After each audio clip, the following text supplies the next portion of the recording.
Hey man, hello and welcome to Two Grumpy Vets and a Dude. I'm your host Bryan, and I am here with Rich and the Dude, and we are back yet again. And this time we're actually adding a little extra feature to the whole thing.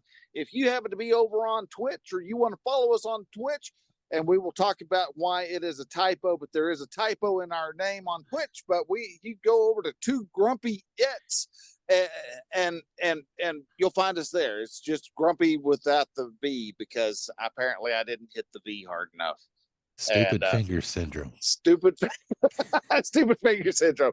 So yeah. And apparently we've got about another month and a week or so before I can actually change the name and add the V and all that. So Okay.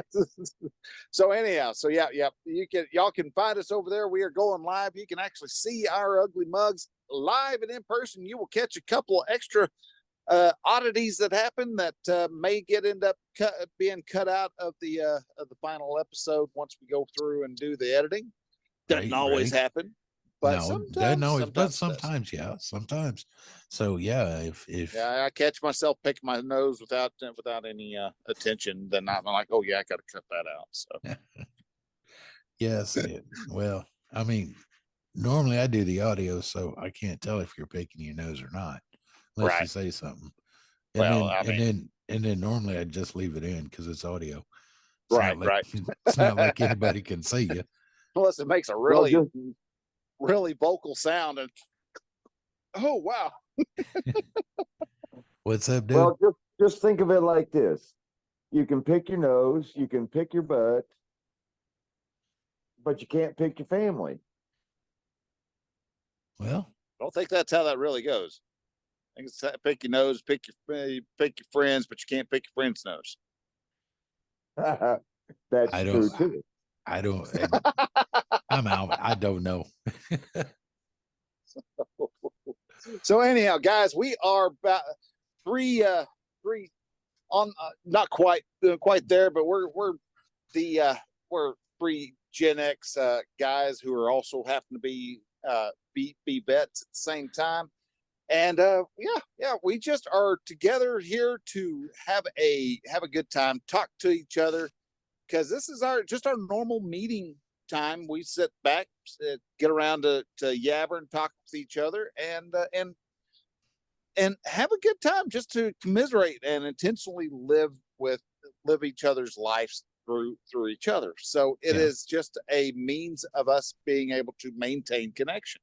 And that's one of the biggest things that we do. And what is this show about? It is about just about anything we find. We'll be perusing through the internet, and all of a sudden we'll find a news story that just fascinates the booger out of us. We'll go ahead and we'll talk it out. And sometimes it gets a little on the political side. Other times not so much political.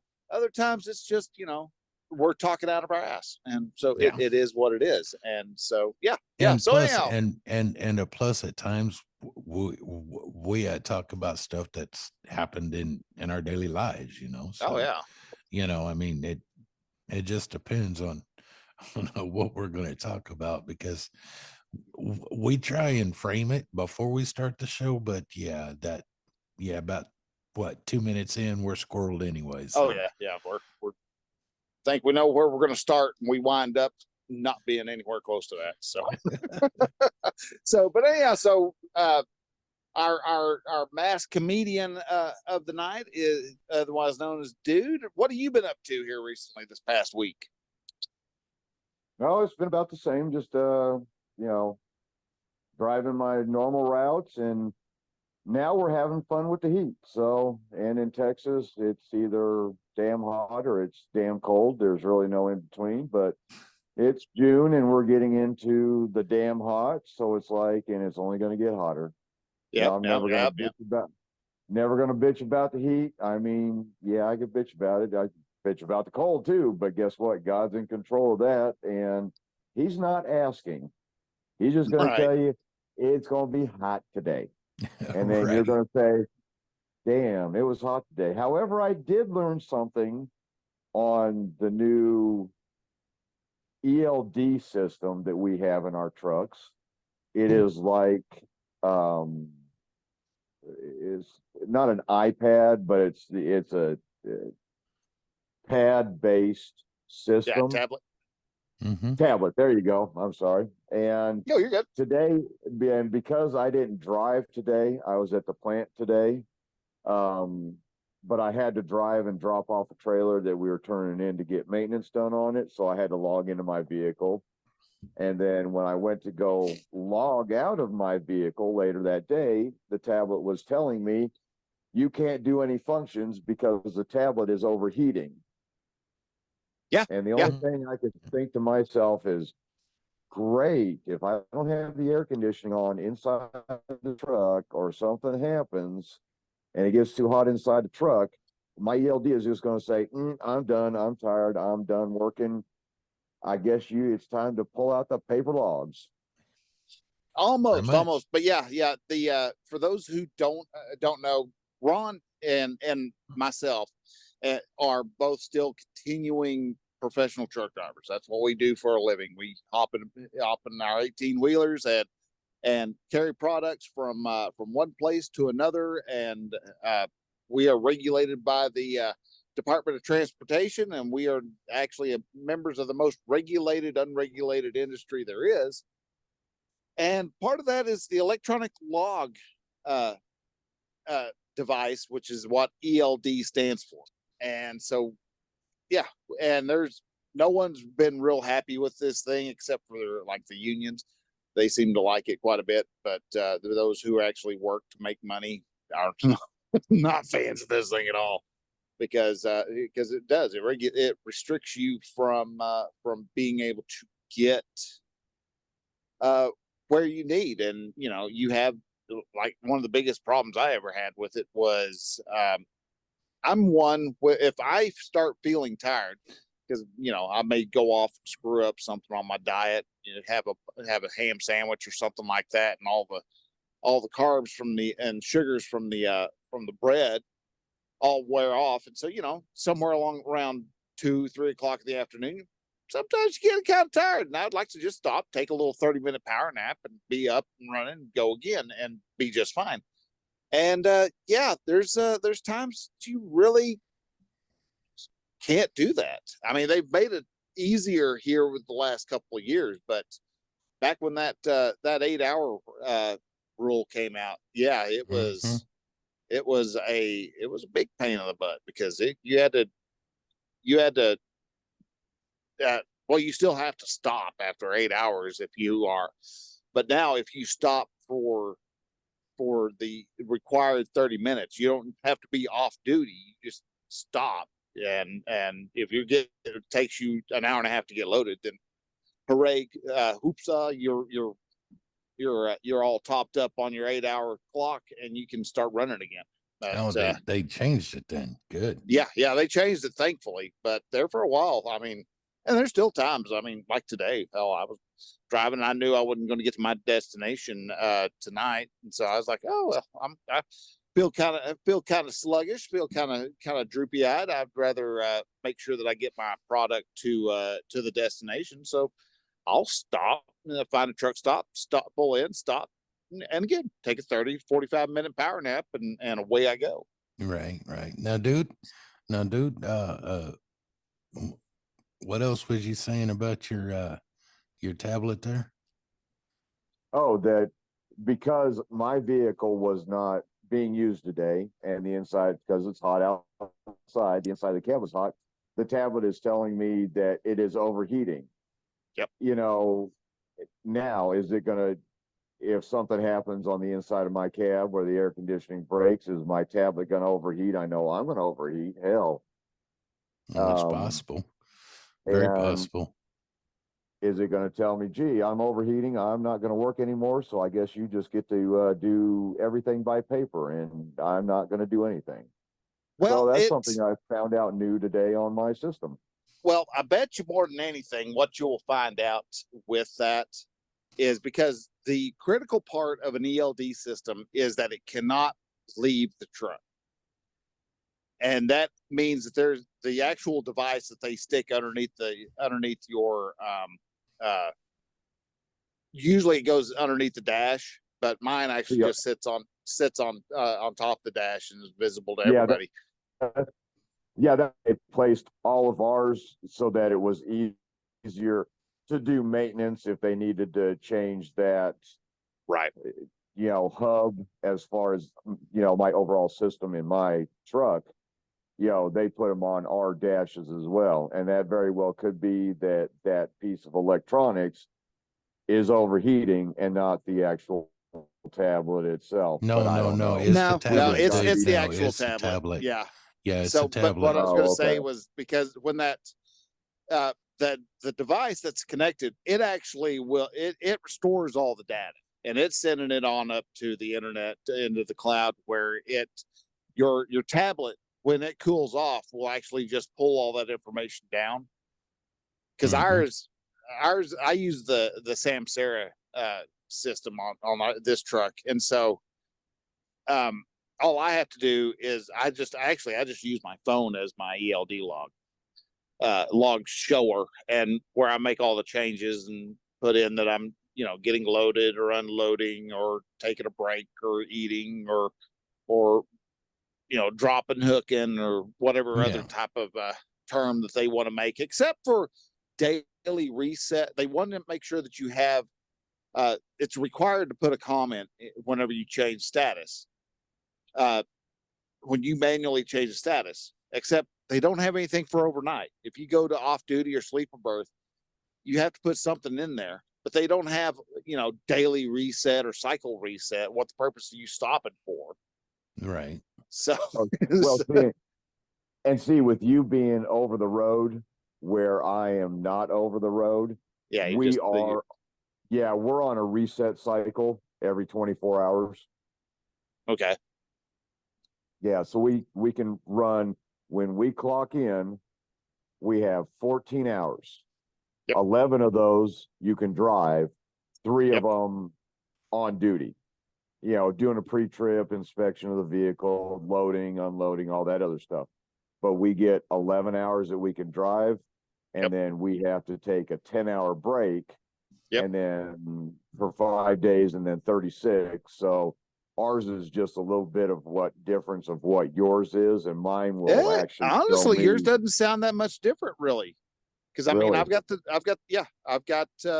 a 24-hour period, I've got 14 hours of on duty time. Of that 14 hours of on duty time, I've got 11 hours of driving. So there's that 3-hour extra that you were talking about. Yeah, but Brian, what a dude was saying though, I think I might be wrong here. Dude has a reset every 24 hours. You don't.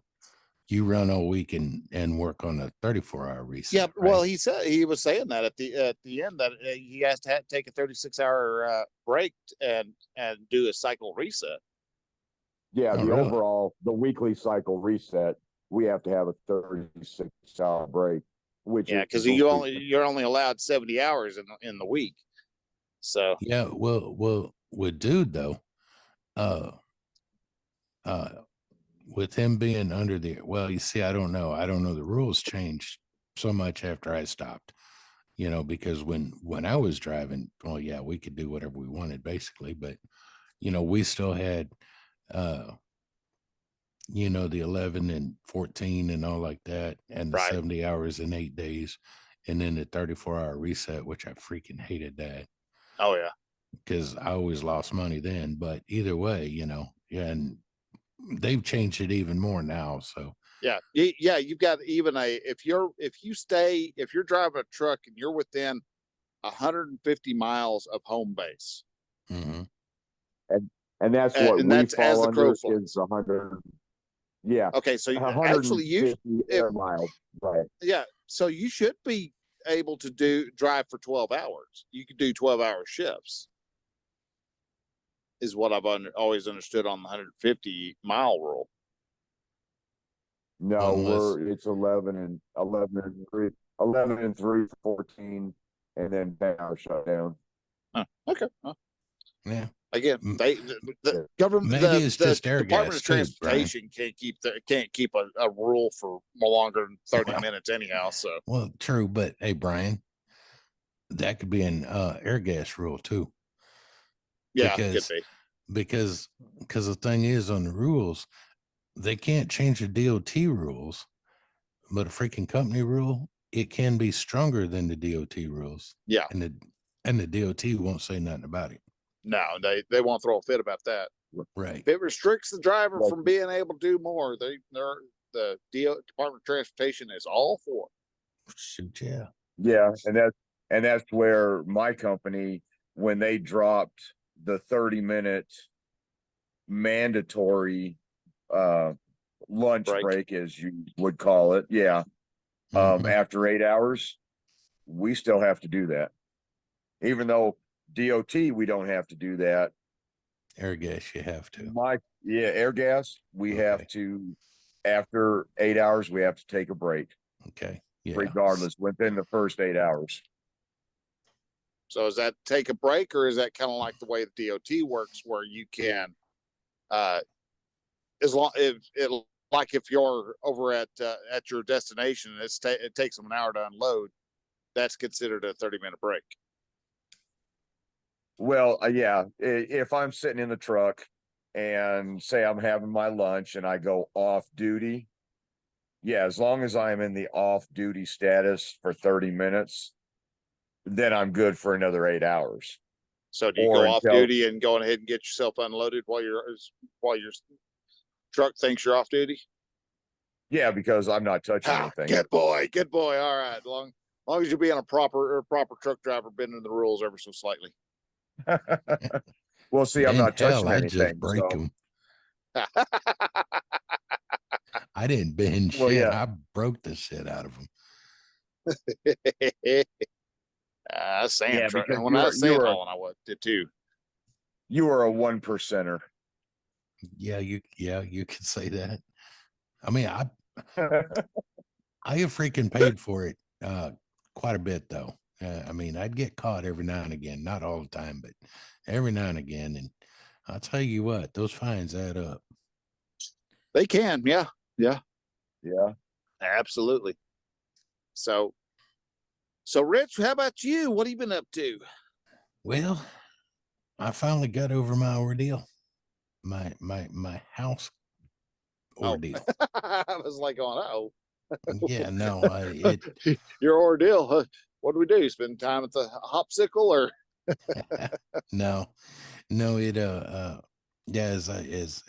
as I have said on a few other previous episodes, I was working on buying a house and waiting on the appraisal, which took 27 days, and it was only supposed to take 10 days, but leave it to the VA appraiser to get lost, I guess. So the appraisal finally come through, and I was under contract for $125,000 for this house, 2-bedroom house. The appraisal came in at $102,000. And so normally the seller does not find out the appraisal, what it comes in at. Okay. Right. Unless they pay for it, which this guy's actually paying for it. So, but and since we had a contract, I found out that in order, instead of just writing up another contract, we'd do an amendment, and make a new offer of $102,000. Right.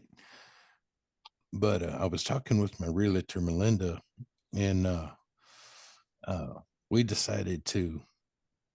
I decided actually to let the seller know the price I was going to offer him before we did the paperwork, because this way here, give him time to gnaw on and think about it. If he's good with it, fine. If not, he can back out. Well, right. And so I told him that. I think that was on Tuesday. And I think Wednesday, got a call, and the seller said, no, I ain't selling it that low. So I am currently not buying a house anymore. Want to be homeless? No, I'm not homeless. I still have a place. It's not a place I want to be, but you know what? I'm thankful I have it. Right. You know, but yeah, it wasn't meant to be. And so yeah, I'm gonna sit back and wait and probably look around, see if I can't find something else, something a little bigger and everything. So, and I did find out though, this second time around, since the loan officer ladies, since they have all my information from this first go around, the second time is not as hard because good. They'll just transfer all the numbers they have. They just might need to update a few things, but and the approval I was approved for will last for like 4 months. So really? I figured it was a lot longer than that. No. Well, yeah, no, I didn't know. And I had asked him, I'm like, how long is this good for? And she said, normally 120 days. So I'm like, okay, that's cool. I almost had to take my shoes off to count that high, but you know what? I muddled through. So yeah, and honestly, the last couple of days, I've just been playing games. I've been playing Cyberpunk 2077. So what part are you up to? Have you done the big heist yet? Oh yeah, I did that. Oh, okay. So you just going through doing the side quest, or you going through the main story? I don't know what the hell I'm doing, dude. Okay. Okay. On the game, I'm just shooting motherfucker. I walk up if I walk up and there's dudes that are yellow, you know, and not blue or green. If they're yellow, I shoot them on the spot and start a war. I freaking kill them. Yeah, and ask questions later. What's that? And ask questions later. No, hell no. I just walk away, dude. Don't even worry about that. Yeah, just go off, go yoink everything that's not attached to them, and walk off. So. Oh, I did learn one thing. Do not shoot a police officer. Every time you shoot, how many stars you got so far? Oh, I don't know how many stars I have, but I am maybe. Well, I mean, how many? Whenever you were being pursued by the police after accidentally shooting them, how long? You have a wanted level that's in number of stars. What's the highest you've gotten on there? I don't know. Okay. I haven't even seen it. All I know is top right hand corner. Okay, I'll have to look when I have it on, but all I know is I was seeing this dude, and I mean it was a long way away, so I thought it was a bad guy. And he turned red. Well, no, I thought it was a bad guy because there was other bad guys, so I shot him. Come to find out it was a cop. Yeah, and then the cops flooded me, and I mean I honestly I freaking held out pretty good for a little bit, but yeah, in the end I have found a way to I just stopped the game. I just hit the PlayStation Plus button and shut it down. Okay, well, there's things you can do. All right, first off, if you find out you've shot the cop and they're coming after you, you can run, and all you have to do is break line of sight with them for a particular amount of time. And that's why you want to look up in the top right hand corner, because you'll see your stars, what your wanted level is, and when that thing starts flashing, it'll start flashing and it'll go faster and faster, and then you'll hear a little ding, ding, little chime noise, and that drops. And the police can be standing right next to you on the opposite side, and when it drops, it's funny because these guys are all looking for you, and the moment they see you, they know who you are. But the moment your wanted level disappears and you've successfully avoided the cops, you can walk right past them and they're just like, all right, dude. Okay. Just a normal day. Well, you see, it's funny because at first when I found out that I shot that cop, I mean, and this was purely on accident. I walked up there and I was like, oh shit, I shot a cop. And then all of a sudden I started getting shot at. So I turned around and started shooting back. Well, it was nothing but cops. I'm like, hi, motherfuckers. I was like, hey. Whoa. I did not mean to do this. Yeah, no, we're gonna fight it out. And yeah, and you will find out when you start attacking like a group of maelstroms or something that are hanging out in a little group, or if they are actually in a shootout with the cops, and you'll find them from time to time in shootouts with the cop. If you accidentally shoot a cop, the cops ignore Maelstrom, the other gang that they were attacking, and everybody turns their attention on you. So yeah, no, that was so yeah, no, and yeah, I did the big heist. Okay. I've got another 2 or 3 stories that I'm running right now. So okay, well, the way you tell is if you're doing the main story, the yellow circles with the exclamation points are the main story missions. Yeah, I think I'm doing those. I just I've got honestly like what I would recommend. I started. Yeah, what I would recommend as a whole, just start doing all the side missions and beef yourself out to where you become just uber dude.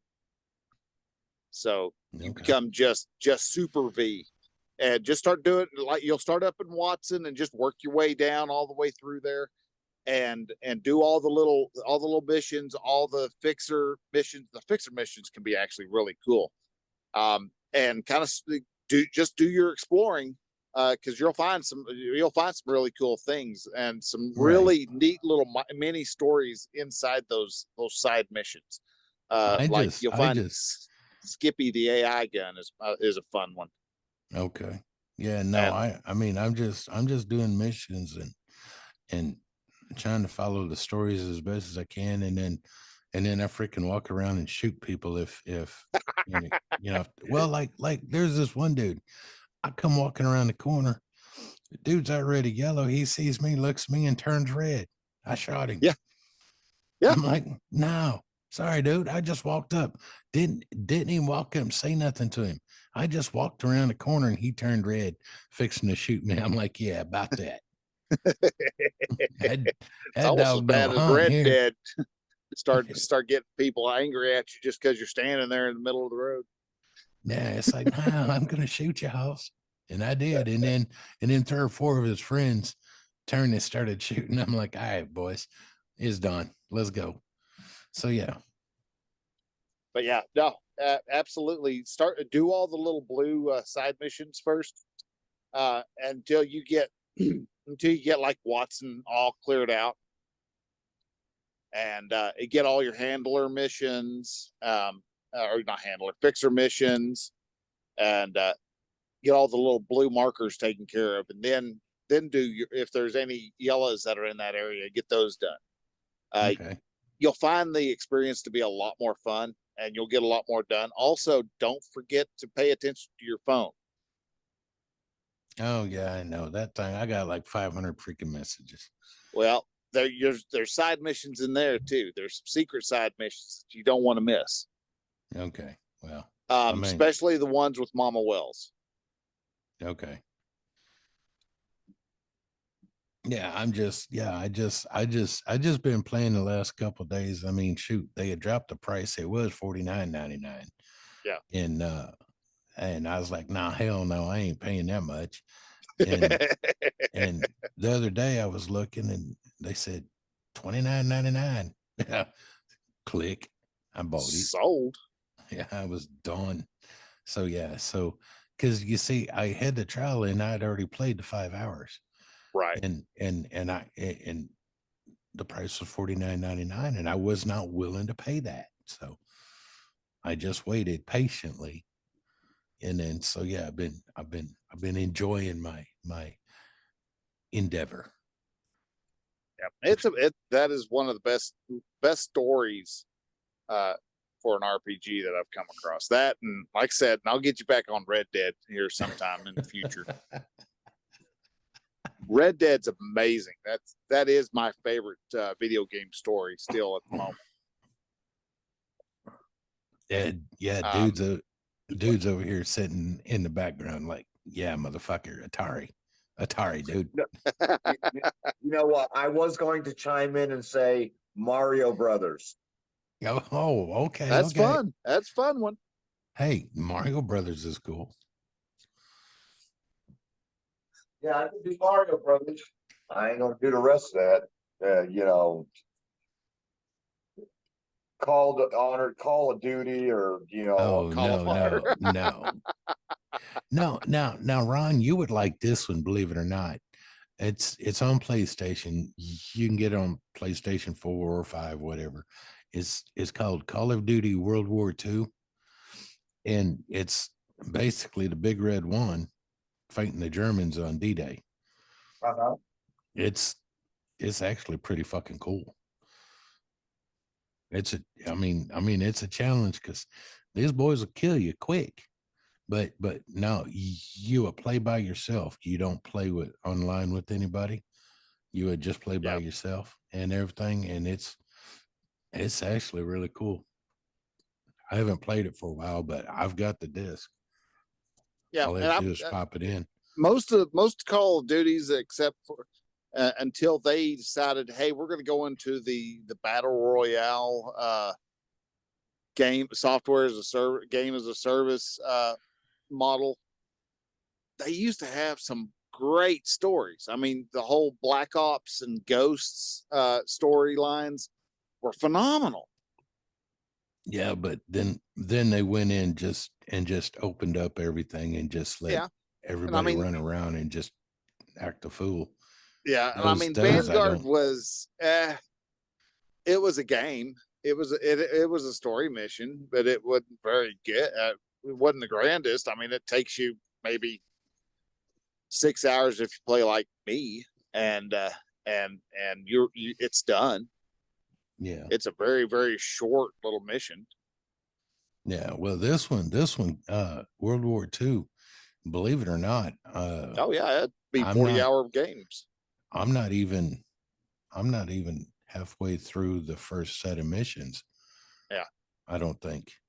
I can't remember. I think I'm over in France right now. So I've made it, across Normandy Beach, and I've made it into France, and I think I'm fixing to go into Italy. Yeah, and no, it's not just Europe. You also wind up the big battle that was in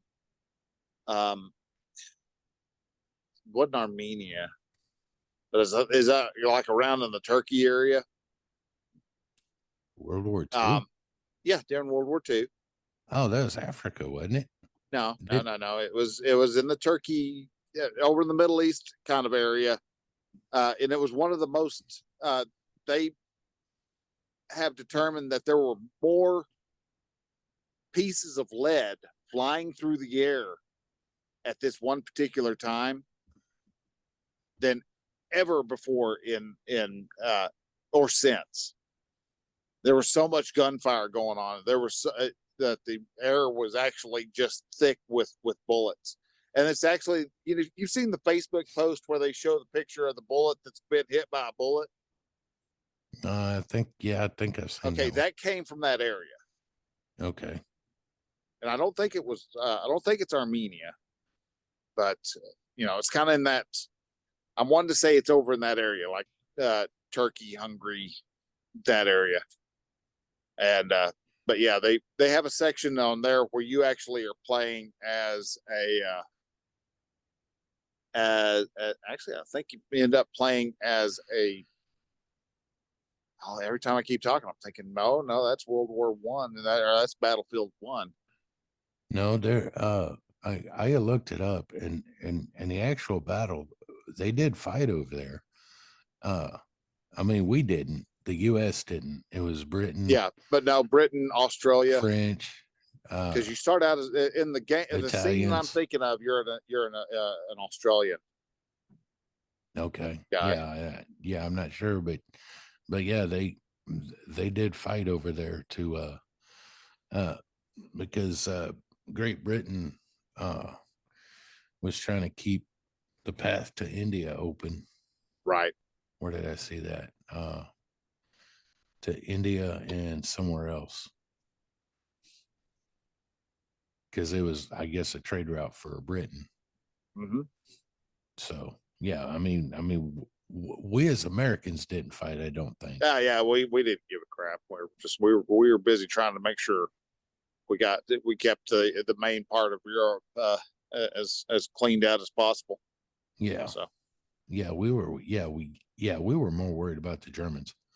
We were more the Germans and the Pacific. So we were split into two and still kicking ass. So yep. My God.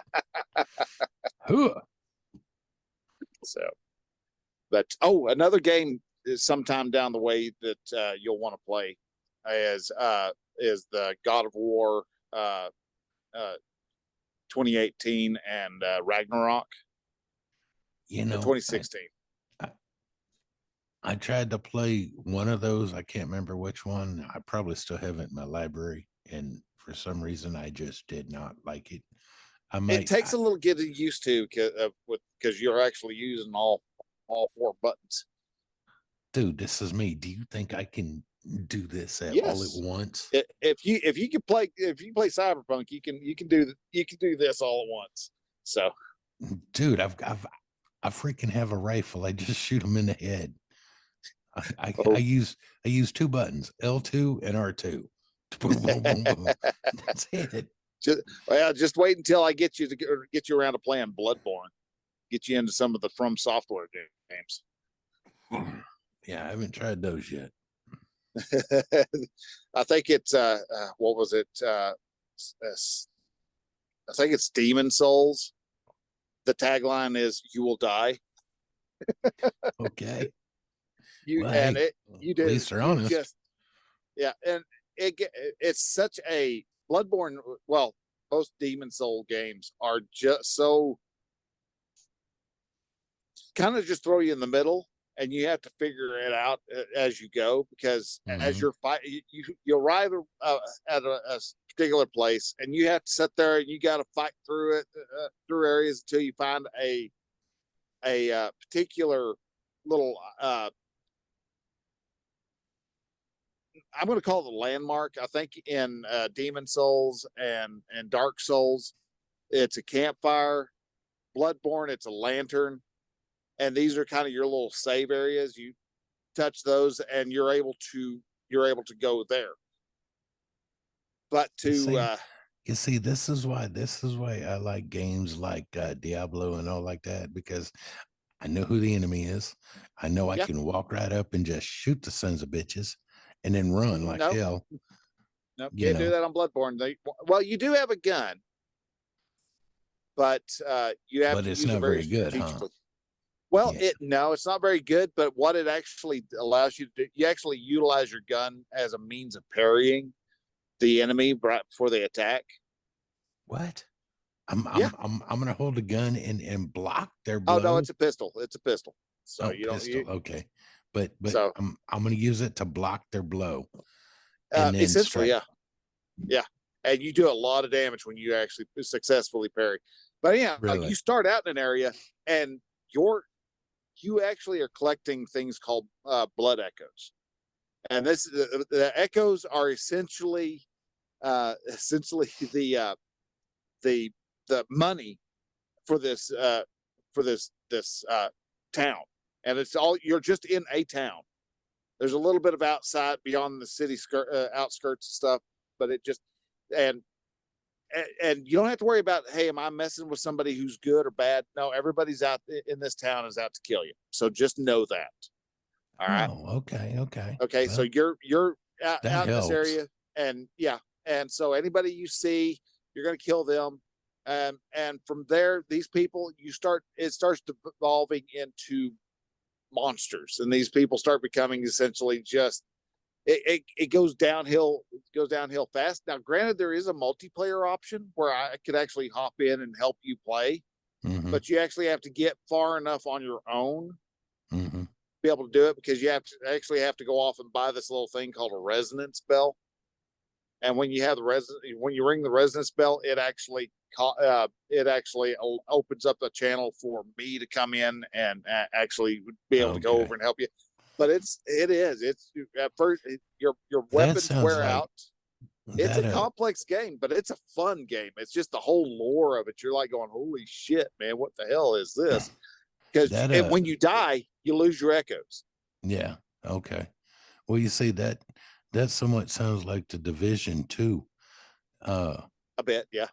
When you're playing that game, if you get like flooded with the enemy, or you get hurt, you can put out, even though you're playing by yourself, you're still playing in an open world, and you can put out a call for help, and someone can come along and pick your butt up. And save you. Because I remember this was, oh God, shit when I was still living up north. I was playing, and I had hit the button to call for help, don't know why, and this dude showed up, helped me out, and then stayed with me. And basically, we didn't say 10 words. Yeah. and he showed me where things were at, and then we'd go attack other places, and he'd take one position, I'd take the other position. We'd wipe him out. We'd go. I mean, it was actually pretty cool. We played for about 3 hours, and I was just like, "Thanks, man." He's like, "No problem." That was it.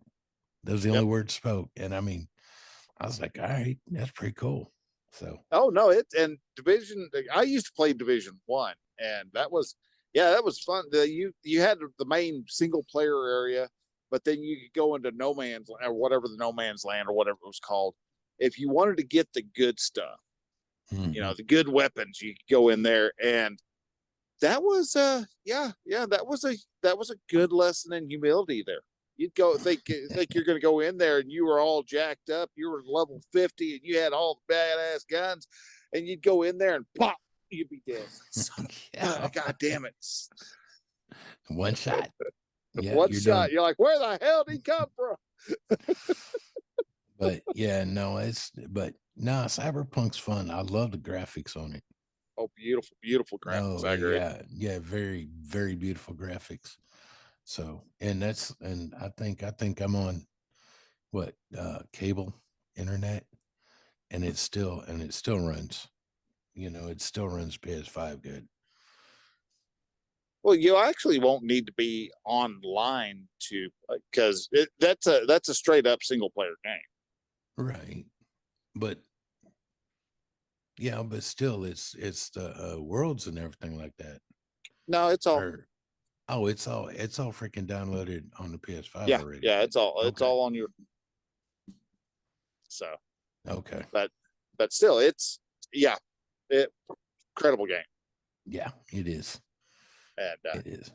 Yeah, you'll start getting some of the iconic weapons. That'll make it even funner. So what was that, Ron? That's why I like Donkey Kong, Asteroids, Pac-Man. Hey. Centipede. Oh, Centipede.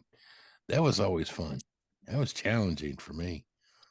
Tempest was my game. That's the one I liked to play the most. What was the one that I can never remember the name of it? You looked it up, and it Gyrus. Took you to all Gyrus. Yeah, it took you to all the dude, you ask that every time. Every time we bring up retro games. I know. Game I used to play all the time. Yeah, that's hilarious. Go ahead. One day I'll remember it, but today is not going to be that day. And if anybody out there has a cabinet game of Gyrus and is wanting to get rid of it, or want to donate it to an old dude who just all about that game, hit one of us up. You can get me at circlecast@gmail.com or rchelson at gmail.com. Love to be able to talk to you about that and see if we can find a way of getting it shipped on over to Ron so he could relive his childhood for years and years and years. Yeah, I like Tempest. Yeah, did like that one too. What about Defender? Asteroids was fun. Oh God, I loved Asteroids. That was Defender, Joust. And see, Joust, I tried Joust a couple of times, and I really didn't care. What, you just couldn't buy the fact that you had flying ostriches? Well, yeah, that too. That was that was a mind fuck right there. Okay, you know, especially when I was younger, a flying ostrich. Oh hell no! I mean, but God, there were so many freaking games that are blast. I mean, all the Burger Time. I remember watching that television show. I think it was called Game Time, where the kids would all get together and they would play video games for competitions. Yeah. Oh, so what you're saying? That's the early days of Twitch. Before pretty much, Twitch. yeah. I mean, sounds like it. Yeah, and I can't remember who the host was, because the person that keeps coming in my head is the guy who used to do Double Dare on Nickelodeon. But I don't think that was him. I think it was another guy. But yeah, there was a guy who there was a host, and they would have, I think there would be like a red team and a blue team, and each one would take turns going and playing a video game. Maybe the game at the moment might be Cubert, and they had to get a certain see who got the highest score within like a minute and a half, and stuff like that. So it was just using the game to as the challenge. You never who got to the highest level. It was always how much could you score within a certain amount of time is what I remember it being. But it was hell, I remember watching it before I went to church, because I think it was always out at like 7 o'clock or 6:30, 7 o'clock on Sunday morning. So yeah, I was probably driving truck at that time. So yeah, I vaguely remember that, but I do remember, they have to play the game and then it would go into something else, and Yep. So all right, we got a few topics we could cover. We got, would you give up your biometrics for some crypto? The brutality of a thought? Problem with vegetable oil? Or white boy summer?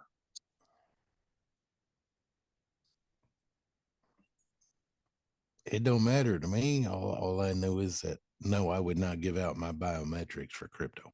Okay, we're talking about biometrics. And I like crypto, but is no, I mean, and honestly, if you stop and think about it, okay, believe it or not, a lot of our phones already have our biometrics. Very much so. Our fingerprints, our face, because my phone, I can unlock it with my face and my fingerprint. Right. Now I'm told by Google.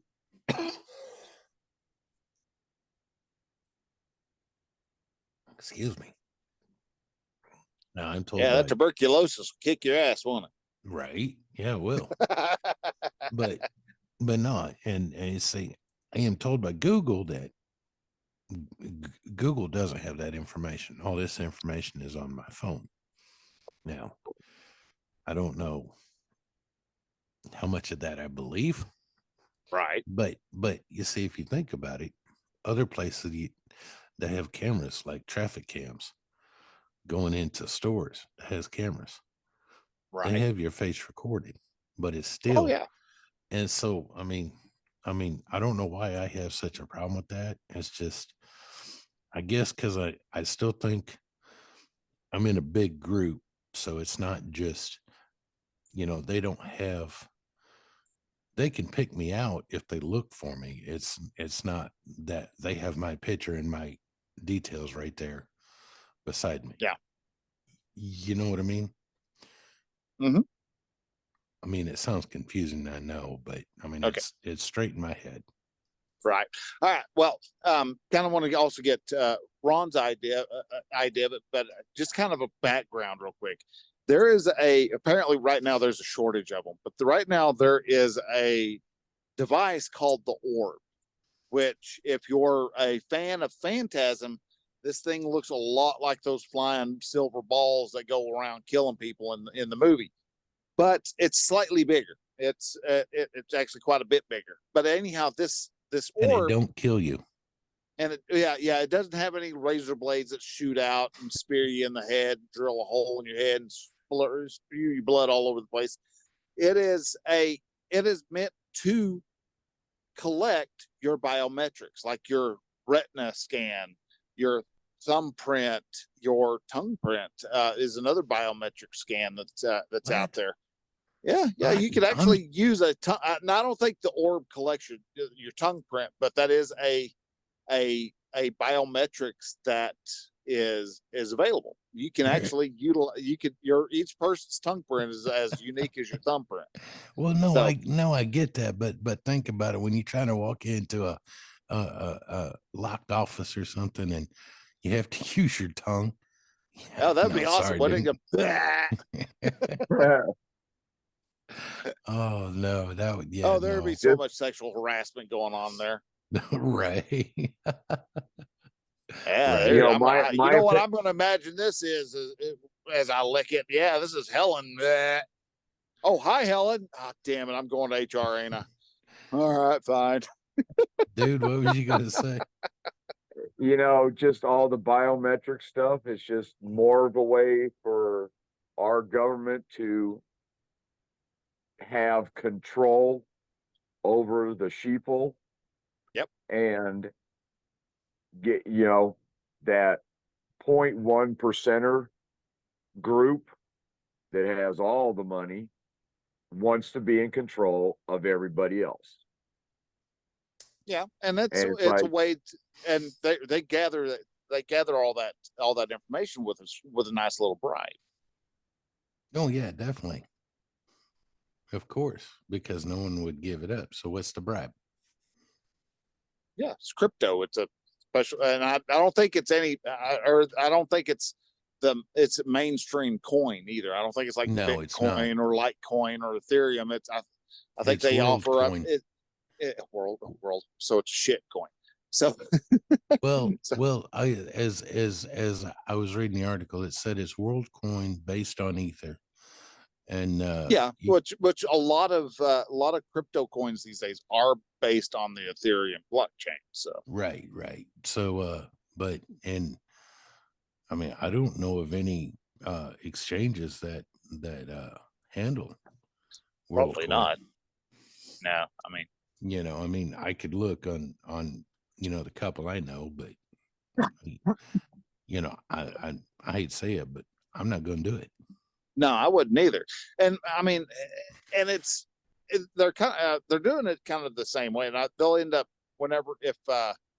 if people aren't paying attention enough, and the government successfully incorporates the USDC, or not USDC, the CBDC. That's what it is.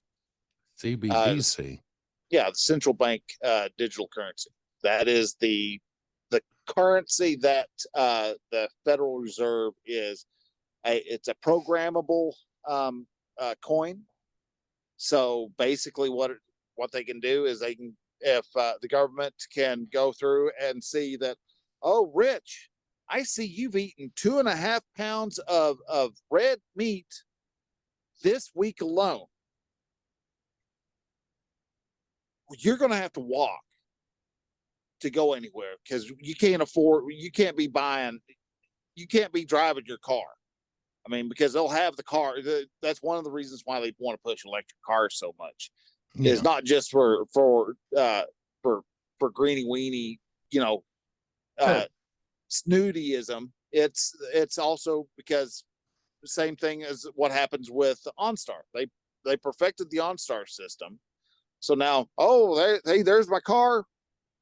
Disengaged. All of a sudden, you kill the engine remotely. It's all dead. Won't be able to do anything. You're stranded out in the middle of anywhere. So, to be able to buy anything, you wouldn't be able to buy stuff if your social credit score, or also known as an ESG score, gets too low. You didn't say the right stuff.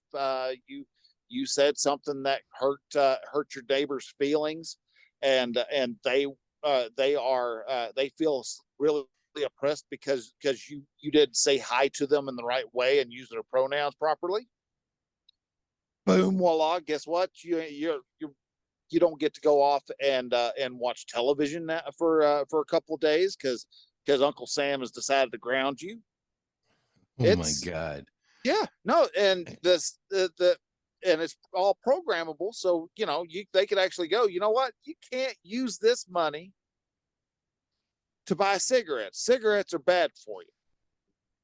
Well, they've been saying that for 50 years, but now you wouldn't be able to just whip out a greenback, lay it down, or however many greenbacks it takes to buy a pack of cigarettes, which is about what, 15 almost. In some places, yeah, it is. Some places, some places 10. 10, yeah, I know, yeah. God damn, I am glad I quit smoking. There's times I still wish I did, but I'm glad I quit. I'm very glad I quit. Well, I'm very glad you quit too. I'm still working on it. Well, it's all based on working on it until I'm dead. I'll be working on it until I'm dead. And then I will smoke one last time because I'm getting cremated. So I'll be smoking until I'm dead, plus one. Plus one. Plus one. There you go. See, and just you got to remember this. Quitters never win and winners never quit. So I'll leave that up to you. Well, there's also that adage that ignorance is bliss and patience is a virtue. So you can lead a pretty damn good life if you're stupid and don't mind waiting around. You got a point. So you got a point. So, but yeah, the CBDC and the way that they're kind of proposing it is the same way that they would propose. They took care of when they went off of the gold standard. No, not off the. Well, they went off the gold standard in the 70s, but during World War II, when they outlawed gold, they actually, to sell it back, they actually gave you more than what it was worth. To encourage people, it's like, heck yeah, man! If I can get, if I got $10 worth of gold and I can get $15 for it, by George, I'm going to do that. Right. Hold on, though. Okay, hang on a second here. You said this new coin is the CBDC, right? Central bank digital currency. Central bank digital currency. Yeah. Now, think about that for a second. Do you know what they're fixing to do? Yeah. They're fixing to take over all the banks, the federal government. And so that'll because you can't have all these other banks thinking for themselves. You need to be doing what Big Brother says. Well, right. No, I know, but you see, that's the thing. This is what they've been trying to do for the last 40, 50, 100 years. A couple hundred years or whatever. I mean, this is nothing new, but they're just now getting to the point to where they're going to wind up taking over the global currency. Yeah, and that's what the World Economic Forum with Klaus Schwab, which doesn't sound evil at all. No, not at all. That's a next door neighbor name. Yeah. Klaus. Not anything that they do, and I mean, you've got BlackRock dude who the CEO of BlackRock. Crap, he's got a name that's just Fink. Fink is his last name. Fink. Yeah. He's like a rat. Fink. I think his name starts with an R. Something R. Fink. But no, it's not rat. But it should be rat. Larry Fink. Is it Larry? I was thinking it started with an R. There's R's. There's two R's in there, so I was distantly close. Distantly close. However, close. I like Rat Fink. Yeah, but yeah, Larry Fink.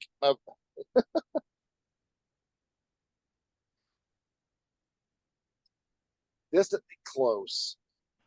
Yeah, see, Larry Fink, or Lawrence D. Fink, is founder, chairman, and chief executive officer of BlackRock. Well, he almost sounded diabolical until you start throwing Lawrence around. Because you could hear his mom hollering down this block.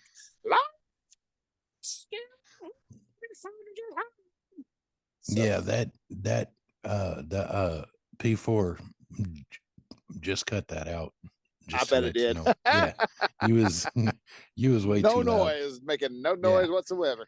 Yeah, it was like, yo, dude, you just clipped so hard that it's like, yep, nope, silence. Fuck you, we're done. So, but anyhow, might write that distantly close down as a title option. So okay. So, but yeah, I mean, and it's I know a lot of those who happen to be listening. Yeah, okay, these are a lot of it is somewhat conspiracy theory that's based in a lot of interesting facts that happen to be happening around the world right now. Well, okay, hold on. Why is everyone so quick to say, "Oh, it's a conspiracy theory"? Because then it's easy to discredit. Yeah, but the thing is, though, I mean, if it's in media, and well, it won't be in the media in the U.S. because we know the television media.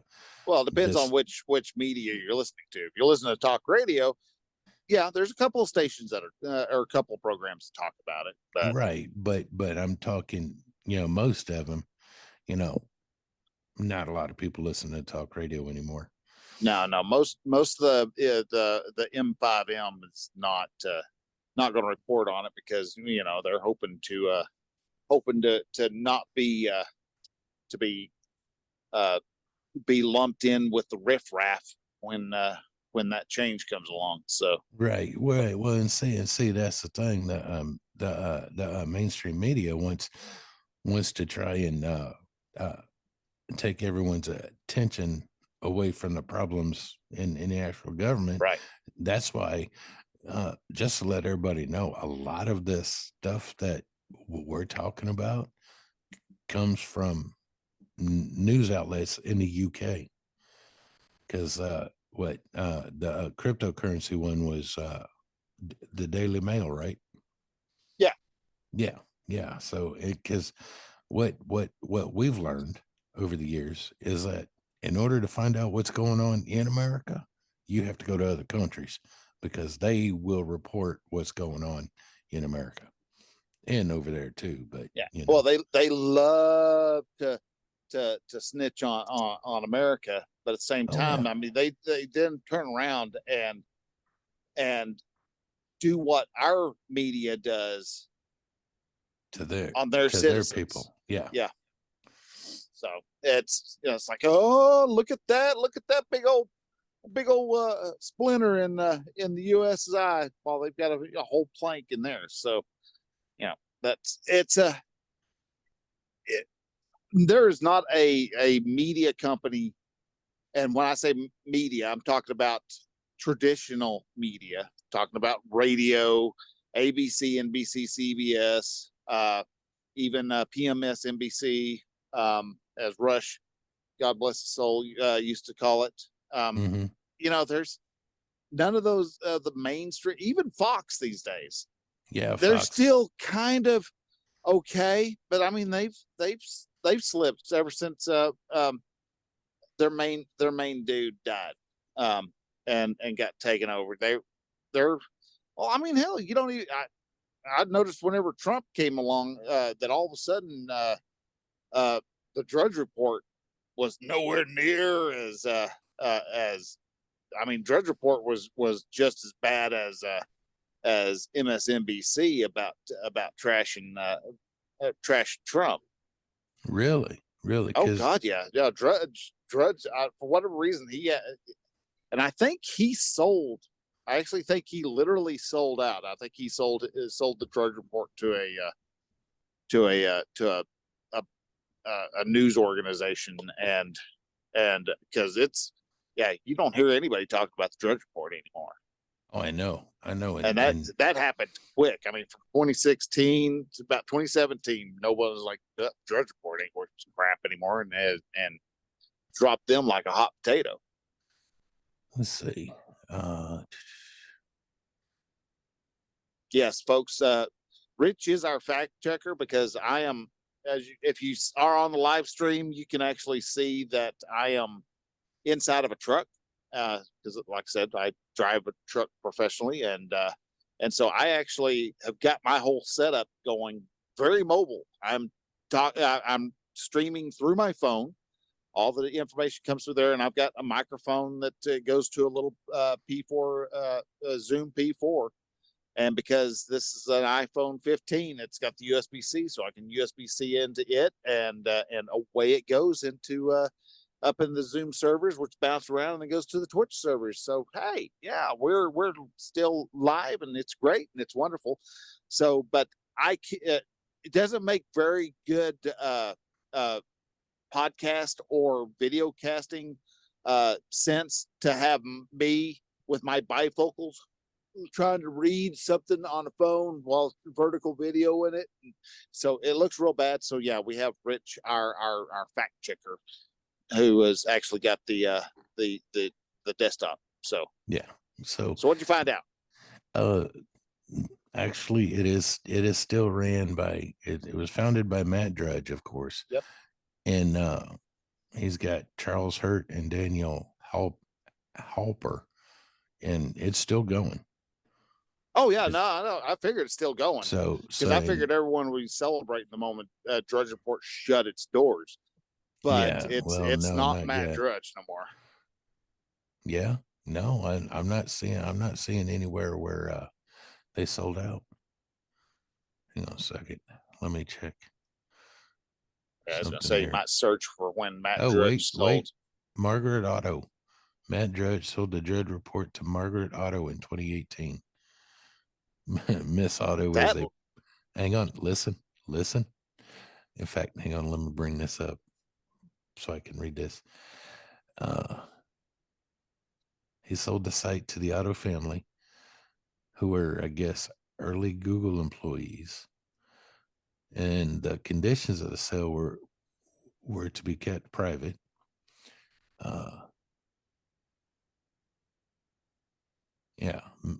See, hang on. Where was that at? Miss Otto is a political leftist, and she changed the political orientation of the Drudge Report after she bought it. So in 2018, in 2018, it swung to the left. Yep. It all of a sudden, and even before then, Matt, for whatever reason, Matt Drudge didn't like Trump either. Right. And so he wasn't very sympathetic to whatever Trump was doing and was during the election and all that. But then, but hold on. If you look before that, I mean the Drudge Report, he covered the Monica. That was his big break was the Monica Lewinsky scandal. Yeah, that was. And but you see, over time there, I mean, it didn't seem he was left or right, but I mean, it seemed like he was mostly right because of what was coming out. But he was on talk radio too. Yeah, he had his own talk radio show there for a little while. But so he sold out to leftists, to woke liberals, and the wrong. Yeah, and they're probably wondering why they can't make as much money as they used to. Well, yeah, I don't know. Because the freaking Drudge Report used to make a buttload of money. I'm sure it did. And I mean, he didn't do much. He was his site was so simple in its genius, because it wasn't him stating, hey, the liberals want to destroy the world.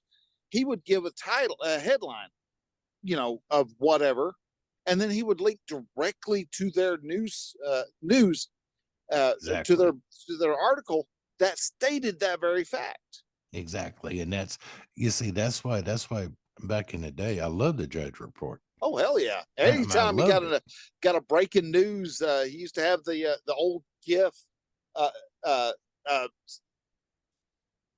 popcorn bingo lights going off at the top, so you knew he had if you hit there just right, you were getting breaking news. You got the juicy stuff.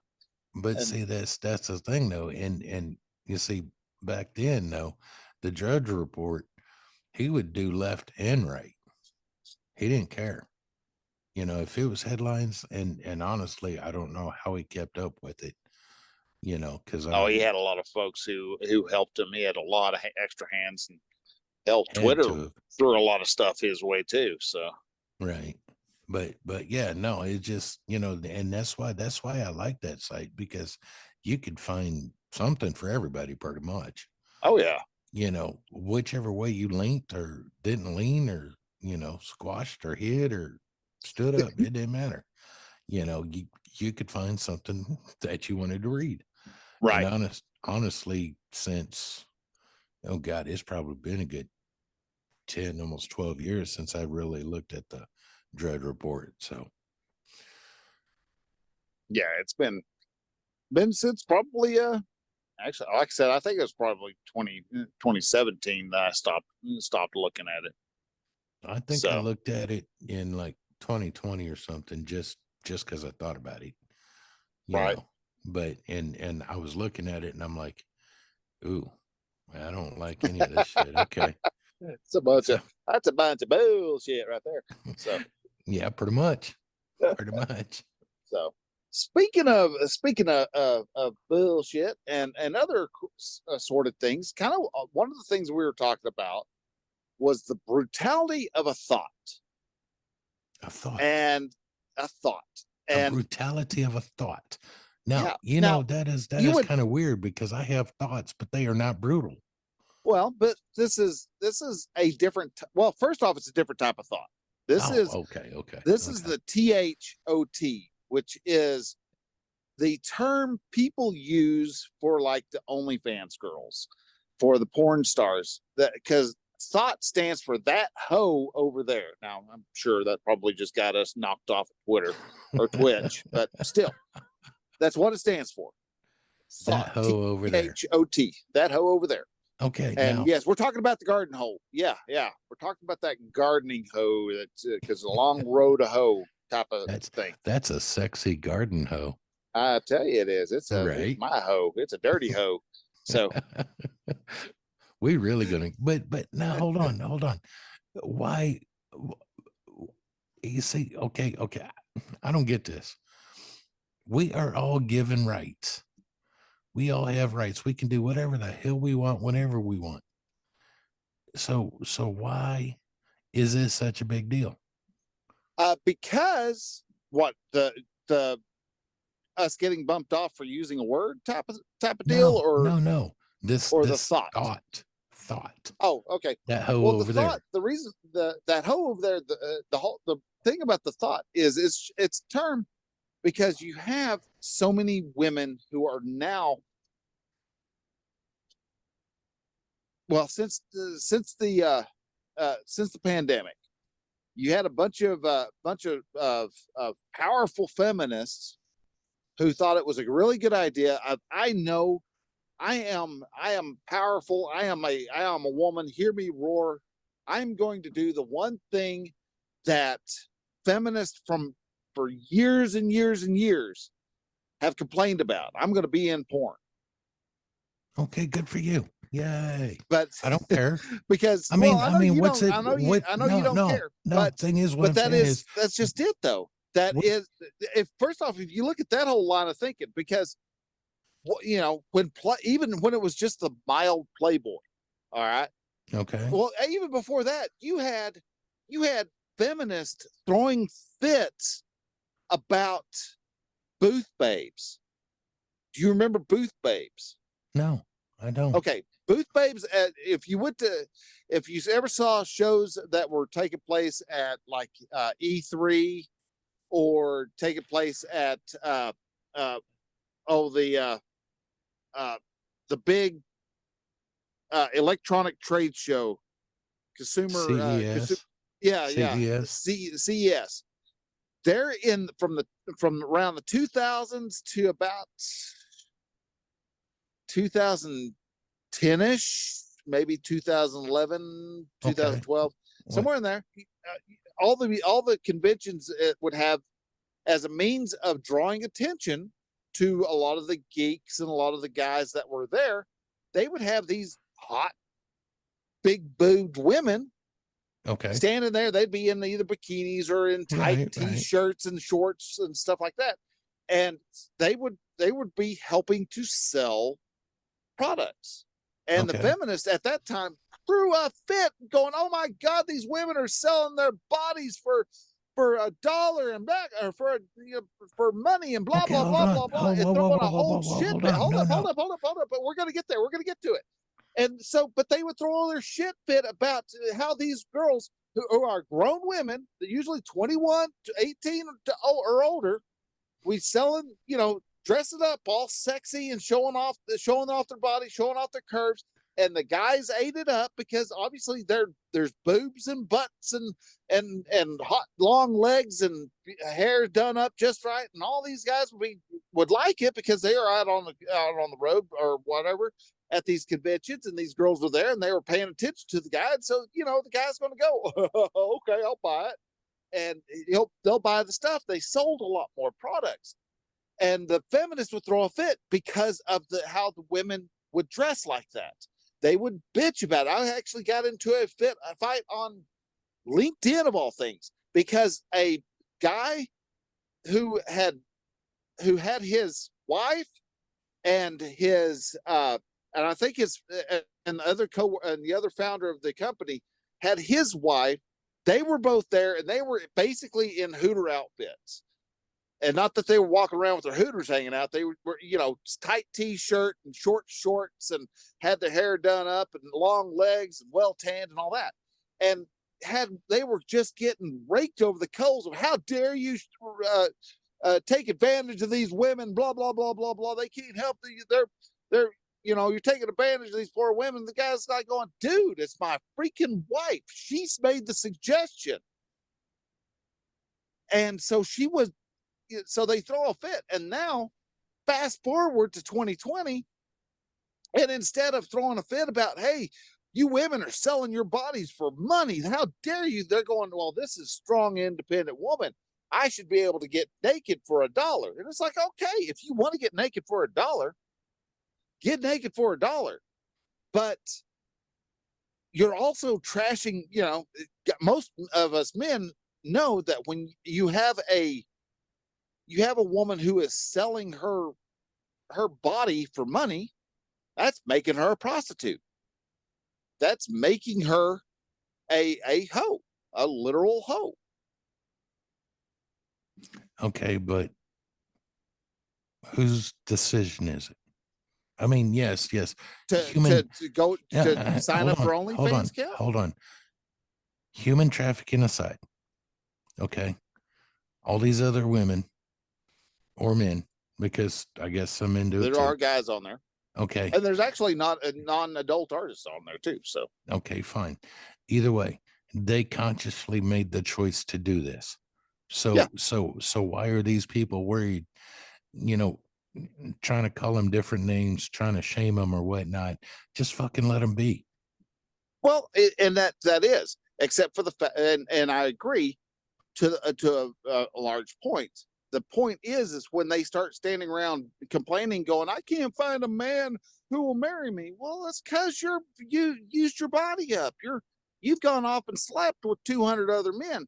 And in the 80s, y'all don't understand this, but in the 80s, it was driven into our head.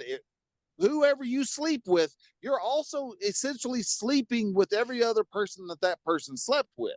Well, it's been true since the beginning of time. Oh, well, yeah, it's been true, but that's where it was really driven home. Is like, don't be, if you go off, right. If you play dip the wick with 13 other women, you're running a chance of catching a STD off of one of those 13 other women, because one of them probably had a boyfriend somewhere down the line who slept with 100 different women.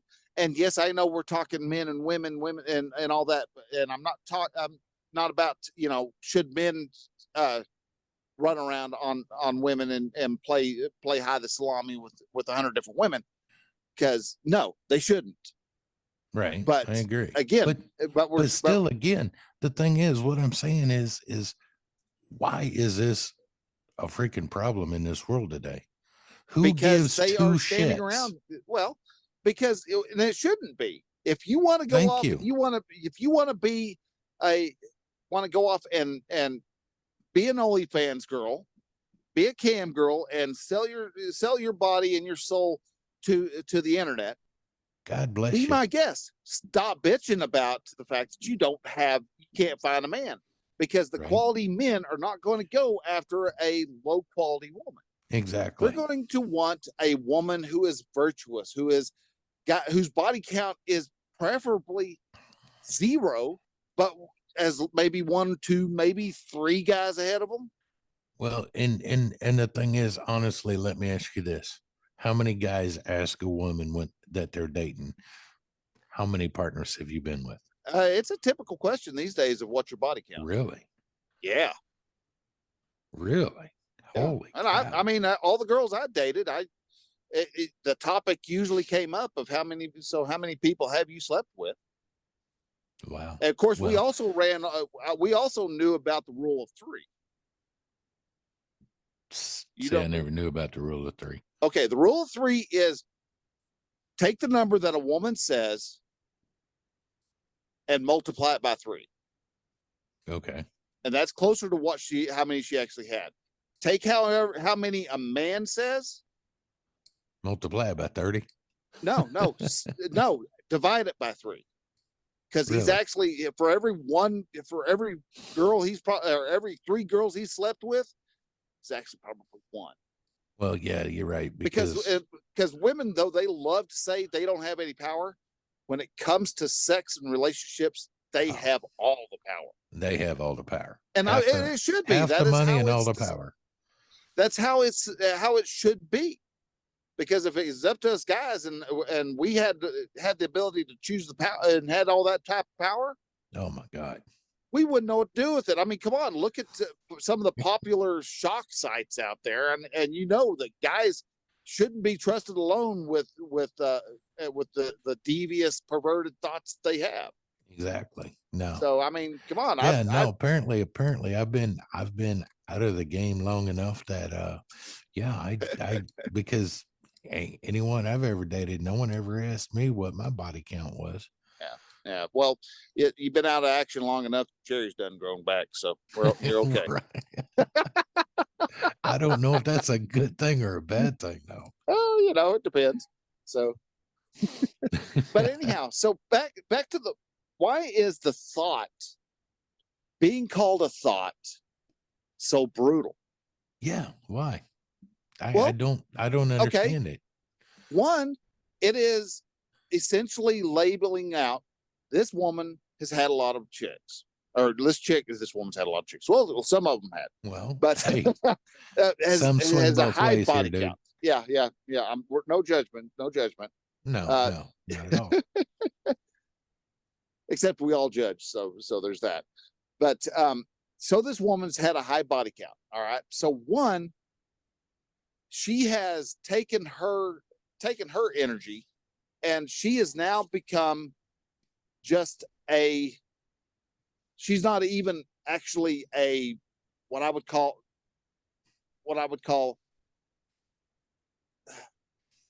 I want to say ethereal, but that's not the right word. Anyhow, she is basically purposely by becoming a thought has become just a thought. She is now a thing that men masturbate to. She is nothing more than an actual fantasy. Her name is I am a thought. She doesn't have any actual substance. Now she's physically there, yes, but there's no substance to her because she has decided, you know what? I'm going to be product for masturbatory material. I am going to be a product for the simps out there. And the freaking simps, God damn it, man. Guys, get out there. If you're a simp, you're sitting there paying for some of this stuff. Stop it. Please go out and you're going to feel stupid the first 20 times you do it. and you're still going to feel stupid the second 20 times you do it. But go talk to a real girl and find out what happens when you don't flog the dolphin every other day. Find out what your mental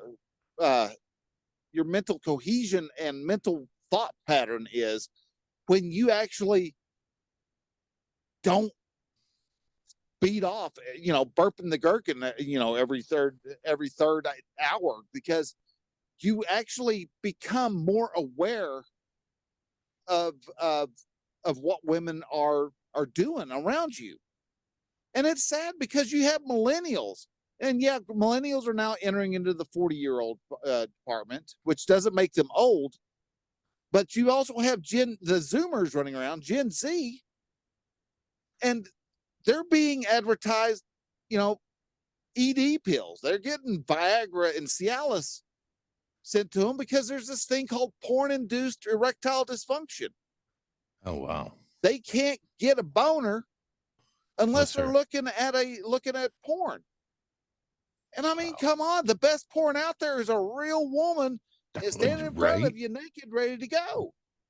Yep. No, I guarantee you that. Because guess what? You don't have to touch yourself. It gets touched all as part of the game, and it's even funner than you would think, man. Right. And simps, I mean, that's just it. I feel sorry for y'all because y'all have decided that it's better to sit in a house and to just fantasize about a thought, just a figment of your imagination. And that's even if she is dressing up, that girl, whoever she is just at that moment, just ones and zeros on the internet. She is not there physically. And so she is just a thought in your head. And so she's brutalizing herself because she's making herself just ones and zeros. But see, the thing is, again, that's her choice. Well, no, I agree. That is her choice. But at the same time, simps, damn it. Guys, that's y'all's choice too, but y'all are perpetuating your own damn downfall. Yeah. You see, okay. Call me naive or whatever, but I mean, stuff like this has been going on, like I said earlier, since the beginning of time. Yeah. Okay. So why is it now such a big problem? Well, we're seeing the results of what happens when you go free porn. We're seeing the results of that. Okay. Birth rate is falling down. And it's not just in the US. Look at Japan, where they have manga and hentai and all this, where their television shows are just right there. I mean, granted, they don't show actual, they're not, I think it's in Japan, they're not allowed to show actual genitalia. No, they can't. Not in Japan.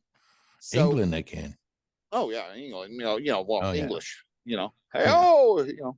But still, okay. You see, okay, I understand that, but again, how is that affecting your personal life?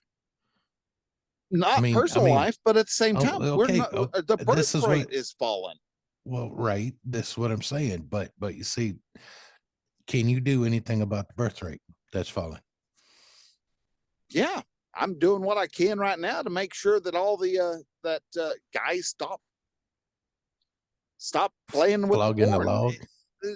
Stop choking the chicken. Spanking the monkey. Every other euphemism you could think of. I still love, but my flogging the dolphin is still my favorite one of all. Just it's always been my.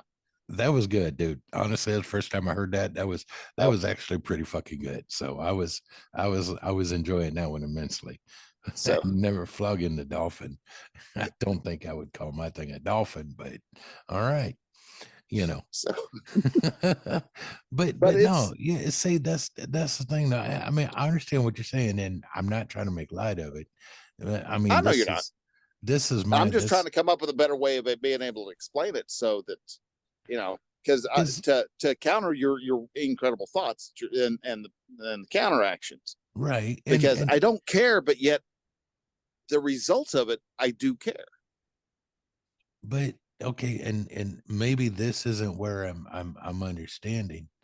Okay, I mean, because I look at things. I look at everything. Does it affect me in the way I live? No, I give two shits about it, you know. But they're on the same hand though. I do care overall about people. It's kind of an oxymoron, isn't it? That you don't care about them, but you give a shit about, or you don't give a shit about them, but you care for them. So yeah. Well, yeah. I mean, if it didn't, right? Come on now. I mean, I know I'm like off in the head or something. I don't know. It just, but you know, the way I see it, especially during the pandemic, these women chose to go to OnlyFans. And again, you and I've had this discussion, and with Dude, we've had this discussion as well. During the pandemic, everybody basically let the government tell them exactly what to do, and you just okay, you just went. Oh, did I just go funny? Yeah, you're back. I was checking chat to see if there anything was happening. Oh. Yeah, everything all of a sudden shifted. I was like, oh crap, turn it back. But see, that's the thing, you know, and if everyone in America would have stood up and said, kiss my ass, like, you know, some of us did, then yeah, we probably wouldn't be having this discussion, because OnlyFans probably would not have taken off as well. But then again, it might have too. Well, it was taken off, but once the pandemic hit, and all of a sudden you had all these women who were stuck at home, and they were like, hey, wait a minute, I can actually sell my body on the internet and make money. And some do. Some made a lot of money. Mm-hmm. The majority of them maybe had two followers. It was your typical social media type of hype, where it's, oh yeah, I'm going to be on OnlyFans. I'm going to have 10,000 followers. Sorry, girl, but you are not that damn pretty. Well, that's like, you were not as hot as you thought you were. You made $20. Good job. Like, yeah, in 2 years, you know. Well, that's like, look at these guys going on YouTube trying to make videos and, you know, be like these big video YouTube channels. Sorry, Hoss, you ain't going to do it. It's not going to work. Not in the time frame that you're looking at. I'm not saying it can't work. It can, but it's going to take a long time to get there. Right. You know, unless you have something that just goes viral and you explode overnight, which we hope 2 Grumpy Vets will do. So, hey, check us out on follow YouTube, us. on your favorite podcasting 2.0. So shoot us, send us a boost. I'm trying to hang on. Trying to point. There, my sign behind me. It's not. It's not working. I don't know. Every time you point, you keep pointing more, your finger disappears. There you go. I got it. Woohoo! Oh my God. That was way more work than it was than necessary. So. By God, it was. That was shoot. I need a nap, dude. Are you taking a nap? So, dude, what's your opinions on all this? I think you just went down the toilet. No, dude's taking a nap. Oh, okay. Dude's taking a nap. I thought that was a toilet gurgle. I was like, oh, holy smokes, man. I could have sworn you were about 6 foot too. Quick, get the plunger. No, I was snoring. No, I was snoring. Hope he rode his weight on the side, on the wall. Yeah, took a left at Albuquerque. Do what? Took a left at Albuquerque. Took a left. So what are your thoughts on what we've been talking about? You know,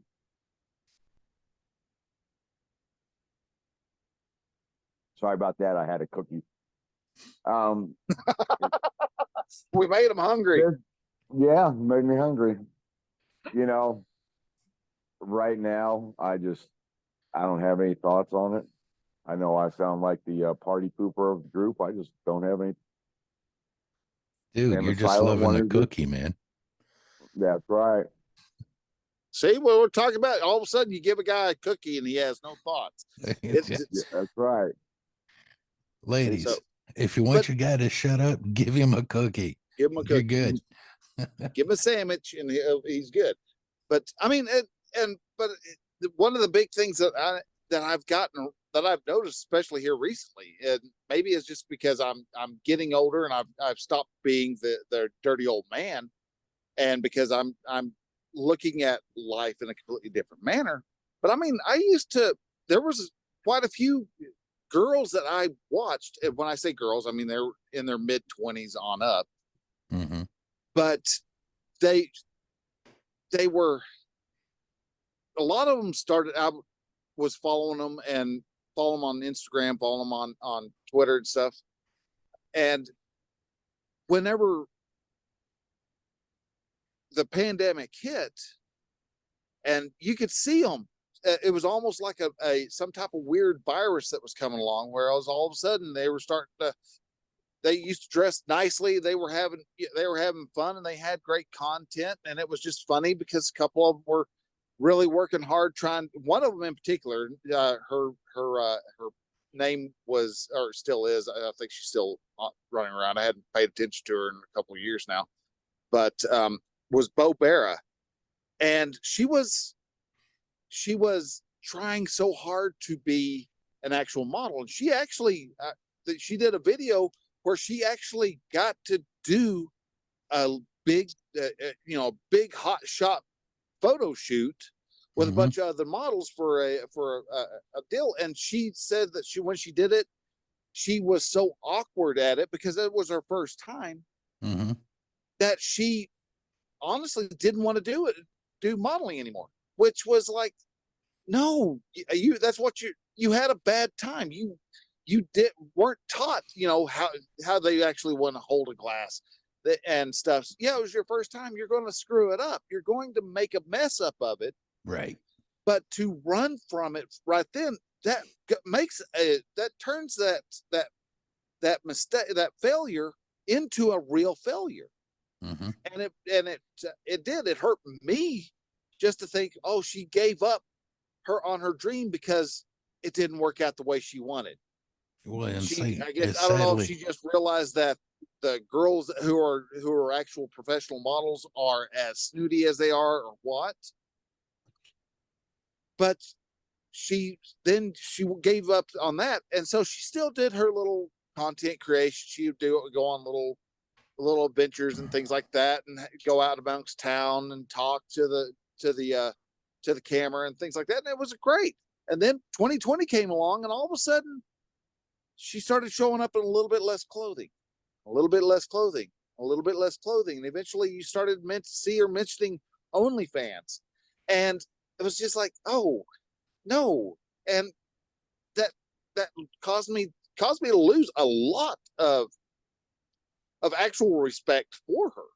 Right, because she did go down that path. She didn't want to be a model anymore, but yet she became a model. And the one thing, if you look in her eyes, you see the light going out. And so I think last I saw, I think she became one of the, because Playboy decided that it wanted a part of that type of action. Is like, hey, yeah, we can do an OnlyFans type of service. And so she went over to Playboy, and that was when I was like, okay, yeah, she's completely lost me whenever she did that. And whenever I stopped following her on a lot of that and stuff. But then there's others, like there's another girl who the name was Avalon Warren is what she goes by, but she has thankfully stayed clean, and if you want to call it pure. I mean, I think she got married here a couple 2 or 3 years ago, and started incorporating her husband into her deal. But she used to do a lot of the dressing up of like characters, cosplay. Thank you. Yeah, I was like, a good thing of the name. So anyhow, she does a lot of cosplay and stuff, and so she dresses up and puts on different wigs and things like that. And that's the closest to risque she gets. Mm-hmm. Sometimes she wears might wear a dress, a nice looking dress, but it might be a little cut, a little low, but it works. It's not a slutty down to the belly button type of cut, but but she still is having a lot of fun creating her content and sharing her life and her marriage on the Instagram, and because of that, you could see that the difference between those two girls.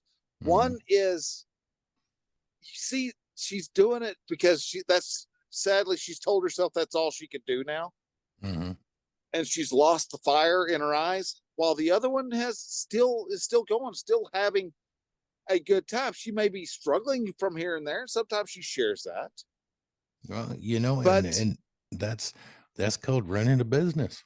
Yeah, but but at the same time, that's the problem that a lot of the OnlyFans girls have, is they go down that route thinking that, hey, I can make $1 million. All I have to do is show them my cookie and we're all good. And no, right. It starts out as a simple little booby flash, down to, maybe a little flash of panties here and there. Mm-hmm. Then all of a sudden, to get more people, all of a sudden you have to start removing your top. Right. And you're like, oh, I'm only hanging there. I'm not going anymore. Okay. I'll close the panties. Right. Oh, wait a minute. Okay, we'll start playing with toys. And it divulges down more and more to where, all right, we bring my boyfriend in. My boyfriend's into it. So we start filming ourselves having sex. Oh, well, that's not bringing in a whole lot of people anymore. So we need to bring in my boyfriend's friend, Phil, and they do their thing. And then we got boyfriend's Phil and boyfriend's girlfriend, and we have all four of us are all together. And it divulges into a loss of your soul. No, straight up porn. And even it all is. Yeah, but you're saying, I mean, I've never looked at an OnlyFans page, so I don't even know what they look like. I mean, because like take a look at TikTok, and I don't get on TikTok much anymore, but you've got these soccer moms. I call them soccer moms, that trying their damnedest. Yeah, take their kids to school and then come and some do what TikTok videos with sexy outfits and all like this, trying to get you to follow them or on their OnlyFans. Yeah. Or, whatever. And it's like, why? It's like, you need to have a little more respect for yourself. What, you're bored? You don't have enough money? Your husband doesn't make enough money to let you stay at home and go shopping? Sadly, most of them have decided they're strong independent women, so they don't need a man. They've been told they don't need a man, so they've got fine. They've got 1-2 kids, and then they wonder again why they can't find a good man. And that's the big part, the big realization that's slapping a lot of these young feminists in the face. They're realizing, holy crap, I'm 38 years old. I'm 35, 38 years old, and I don't have my family yet. Right. And guess what? You're probably not going to have your family because your eggs have used up. Probably. It is harder for you at 35 to have a kid. Yeah.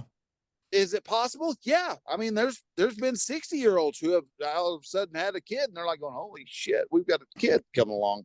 Right. But again, it's so to the majority of women, when you get past 35, your ability to get pregnant and to have a healthy baby starts dwindling. Down.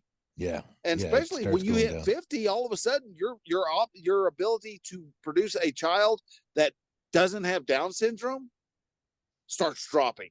Right. Your chances of Down syndrome child increases after 50. Not to mention, I mean, come on, who wants to have a kid at 50? That means they're not leaving the house until you're 70. Yeah.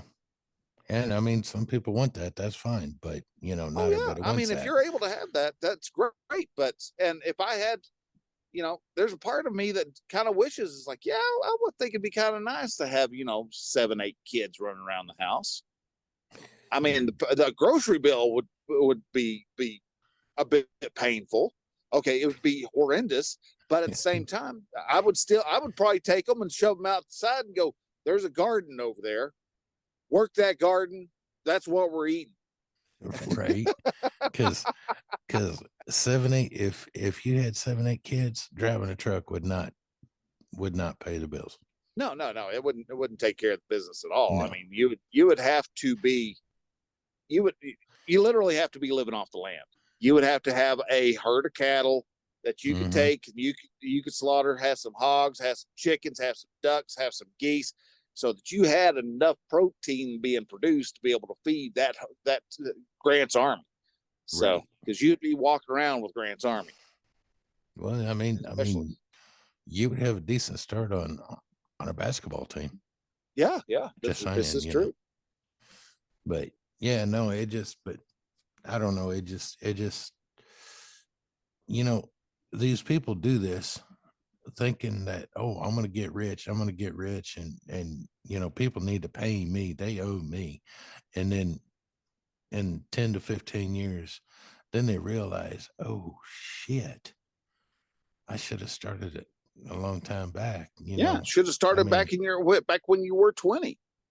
And I'm a bit guilty of that on telling my kids that too, because start looking at stuff in your, get past 25 before you start looking to get serious. Well, and my first marriage, I was 25 when I got married. Yeah, when I first married, I was 23, and I am now at the point where I'm going, holy crap! No, that was bad advice I was giving my kids. Y'all want to be as young as possible because one, you have plenty of energy to chase after the little shits when they're growing up. Right. And second of all, see, though, the thing is, you've got the media, or everybody, the school system and the woke liberals trying to deter the kids. Oh yeah. To not get together or not to get married and all like this. And it's just, marriage isn't worth it. It's like, really, you want to one of the biggest lies that I've heard more girls and guys say is, well, you want to have sex before you get married, because how are you going to know if that person's any good? Well, if you've never had sex, you're not going to give a rat's ass how good they are. You're just glad you're fucking getting it. Exactly. You don't have anything. You don't know what good is, right? And if she's a virgin, you're a virgin. Y'all get to have the most fun out of everybody, because you get to try everything, and it is actually all kosher. Yep. No, it's true. But you see, that's the thing, it's and it's like, and then later on, as they grow up, they start boohooing and everyone, oh, poor baby. I'm sorry. I don't feel sorry for you. Precisely. I can't, because I made my choices. I fucked up. I had to live with my choices. Right. I didn't ask anyone to feel sorry for me. Yeah, there you go. You're back. Yeah, no, I was checking time. Oh, but yeah, no, it just, I don't know.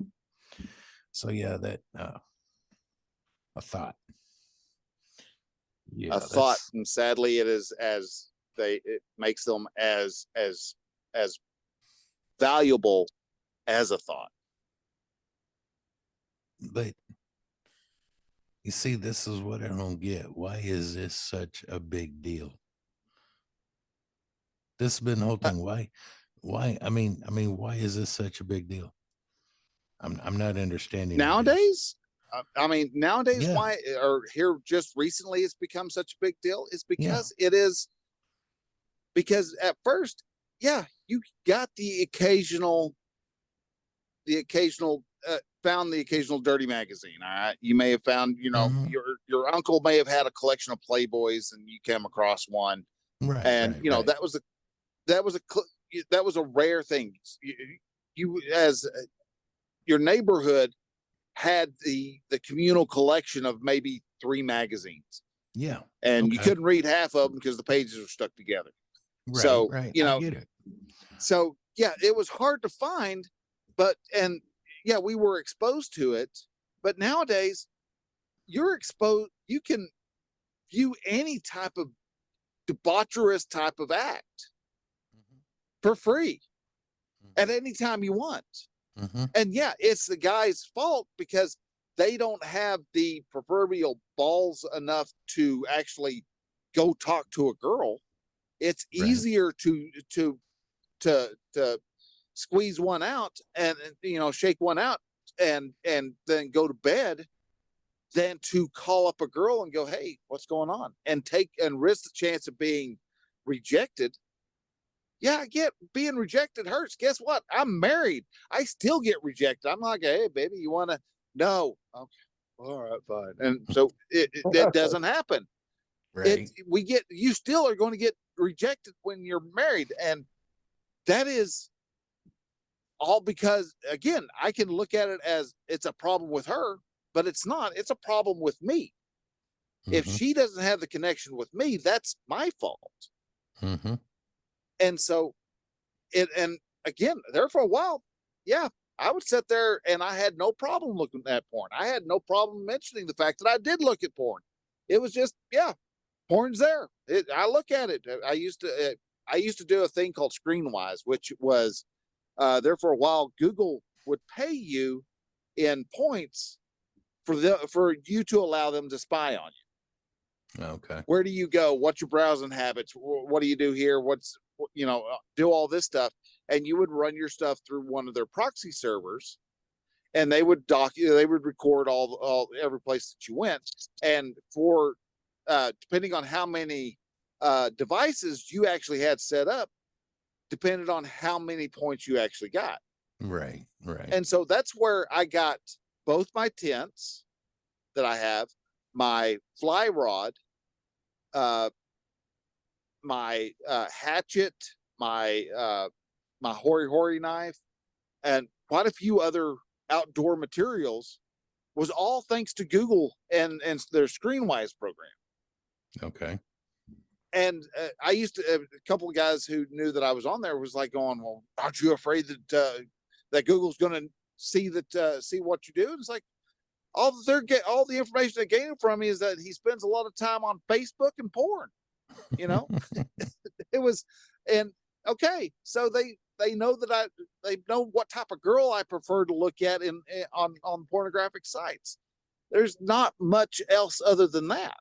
Right. I mean, if I was a political figure, I'm sure they could probably go, oh yeah, why is he after redheads that are, you know, that have got 36, 24, 36 dimensions? And it's like 5'3", baby. 5'3", you know. It is because, you know, baby got back. Because sorry, I've always had a thing for fire crotch. It's just me, man. Hey, okay, go for it, dude. But no, but you see, that's the thing. You know, why do we? Because all of us, I'm not talking just us, I'm talking everybody in the whole world is guilty of something like this. Okay. Yeah. So why are we being so self-righteous to just this group of people? Why is this the big thing is, I guess, actually what I'm asking. Because actually society right now is starting to wake up to the fact that one, when you think you're the only group who is being disadvantaged, you're fooling yourself. And that's what feminists do. I mean, I've mentioned it before. Feminist is for equal opportunity. Right. But it's not for equal opportunity of women. It's for equal opportunity of ugly women. All right. Okay. Yeah, and so that's why they cheer on the good looking women to start going into porn. That's why they cheer on the good looking women to do the stuff that lowers their value. Because if they can lower the value of the good looking women, then the ugly women who have 37 piercings on their face and have tattoos all up around their neck and covering their and on their eyes and everything else that makes them just absolutely horrendous looking, they have a better chance of, oh, hey, look, I might accidentally be able to land a rich bachelor. Well, anything's possible, but anything's possible. But at the same time, they are women. A lot of the feminists, if they stopped and sat back and paid attention to what was going on, they could see that, yeah, you have a better chance of getting a high valued man, but you even run a even better chance of just getting a damn good man. Well, you see, the thing is, though, it's simple. If you have to bring someone else down to lift you up, that should tell you, change the way you are. Take out your 37 fucking piercings. The tattoos you can't do anything about, but that's accepted nowadays. So don't fucking worry about that. Take out all this metal in your face and change your mindset, change your attitude, and be a better person. And guess what? You'll stand at least an 80% chance of getting a good man. Yeah. Run a better chance when think about it. Increase your value. Exactly. Instead of bringing other people down, because bringing someone else down to raise you up, that is, in my eyes, that's the worst thing anybody can do. That is the lowest form of disrespect. That is just, it's like, no, you don't step on another motherfucker to get somewhere. I see that, and I can concur, even though I'm sure people are going, but you've been doing it this whole time. And to a point, yeah, I have been, because I see so many of the good, beautiful girls who could have damn good guys believe in a lie that they don't have to get married right now, that it is better to go out and to work in a corporation and try to be as manly as you possibly can to match the masculine energy of corporation. No, and then they show up at the house, they're burnt out, they're frazzled, they have no energy for their kids, they have no energy for their husband if they are married, right. and then the guys, granted, the guys are not being any help either. The right. guys have to learn how to stand up and be manly, mm-hmm. because the right way, not the right way, and and manly is with an increased sense of masculinity, not a decreased sense of masculinity. Those are where the guys who are the quote unquote toxic masculinity guys, there is a time when that shows up, and that is when there's an absence of masculinity in a man's life. But if the guys would step up and actually start, I've got 4 pillars that I recommend men do. They need to keep reading, they need to keep growing, they need to keep themselves in shape, they need to be able to be pursuing a project of some sorts, finding their purpose, and then, but the most important being, they have a community of men that they talk to on a regular basis. Hence what the 2 grumpy vets and a dude is. Right. Exactly. We are a little community of guys who lift each other up. And actually we have a call that's not recorded on Wednesday nights. Yeah. And it's that's for all vets who want to join in.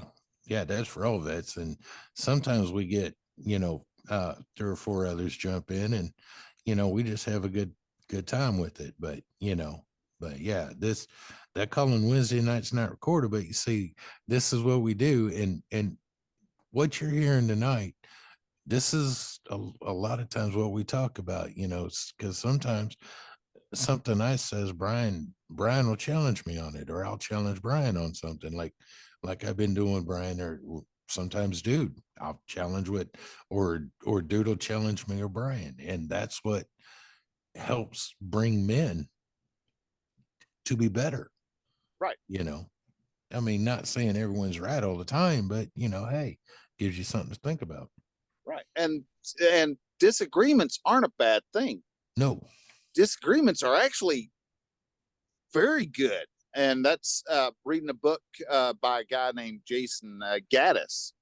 And his name of the book is Getting to Zero. And he's actually talking about how conflict in your life actually helps you have the better relationship, because it does force you to get better. If you're too busy worrying about what's going on your inside, you're not going to be seeking to understand your spouse better. And she's going to have a disagreement, and so that you don't have to worry about the inner conflict you're having, you're going to avoid having a discussion with her. And so the lack of discussion, which is a lack of conflict being just not seeing eye to eye, when you have conflict, you actually get a better connection with each other, because you get to have a better understanding with each other. Okay. I can kind of see that. I'm still struggling on fully seeing it. I'm like going, come on, you know, I don't want to fight with my wife to have a good time. I mean, that's that's my own, and that's where anti-confrontation that shows up on that. That's work that I have to do. Right. But see, that's where I mean, I can kind of see what he's saying, but I would need to read the book to get the full context. Right. And because,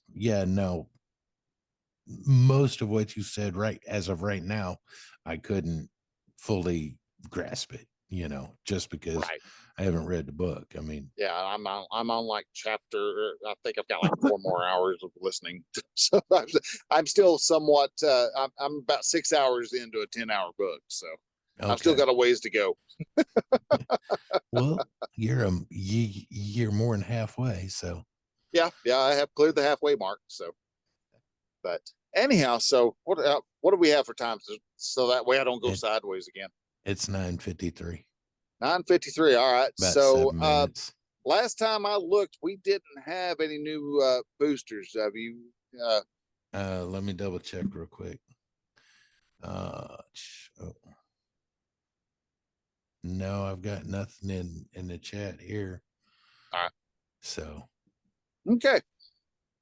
So, all right. Well, guys, this is this podcast and live video feed that we're doing right now is just a little something extra. But our show as a whole is a podcasting 2.0 compatible show, which means that we work off of value for value. You're not going to see us pimping, mattresses or food delivery systems or anything like that.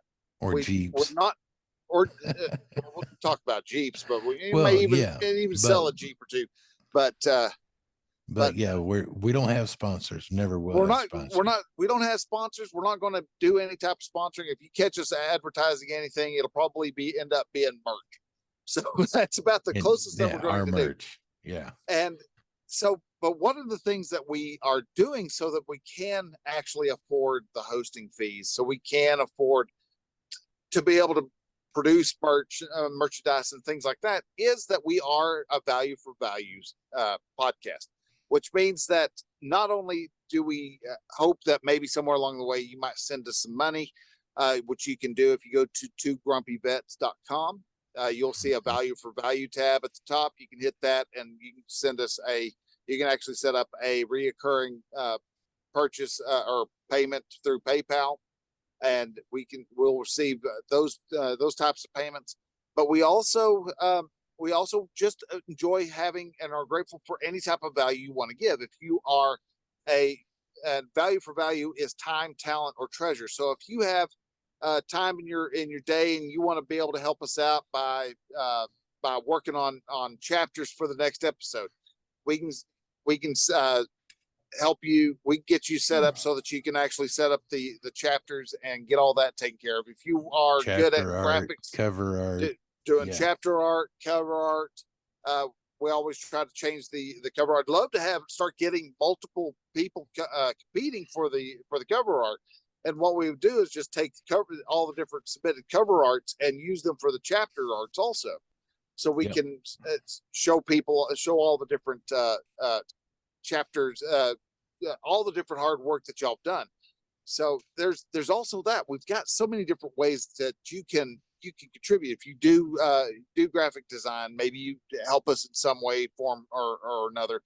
We if somewhere down the way maybe we get big enough here on Twitch, we don't get our happy asses kicked off down the road somewhere, that we all of a sudden we need some moderators. So maybe if you're popular or not popular, but if you're active enough, and maybe you have sent over some sats and stuff, we might be able to utilize you in that department.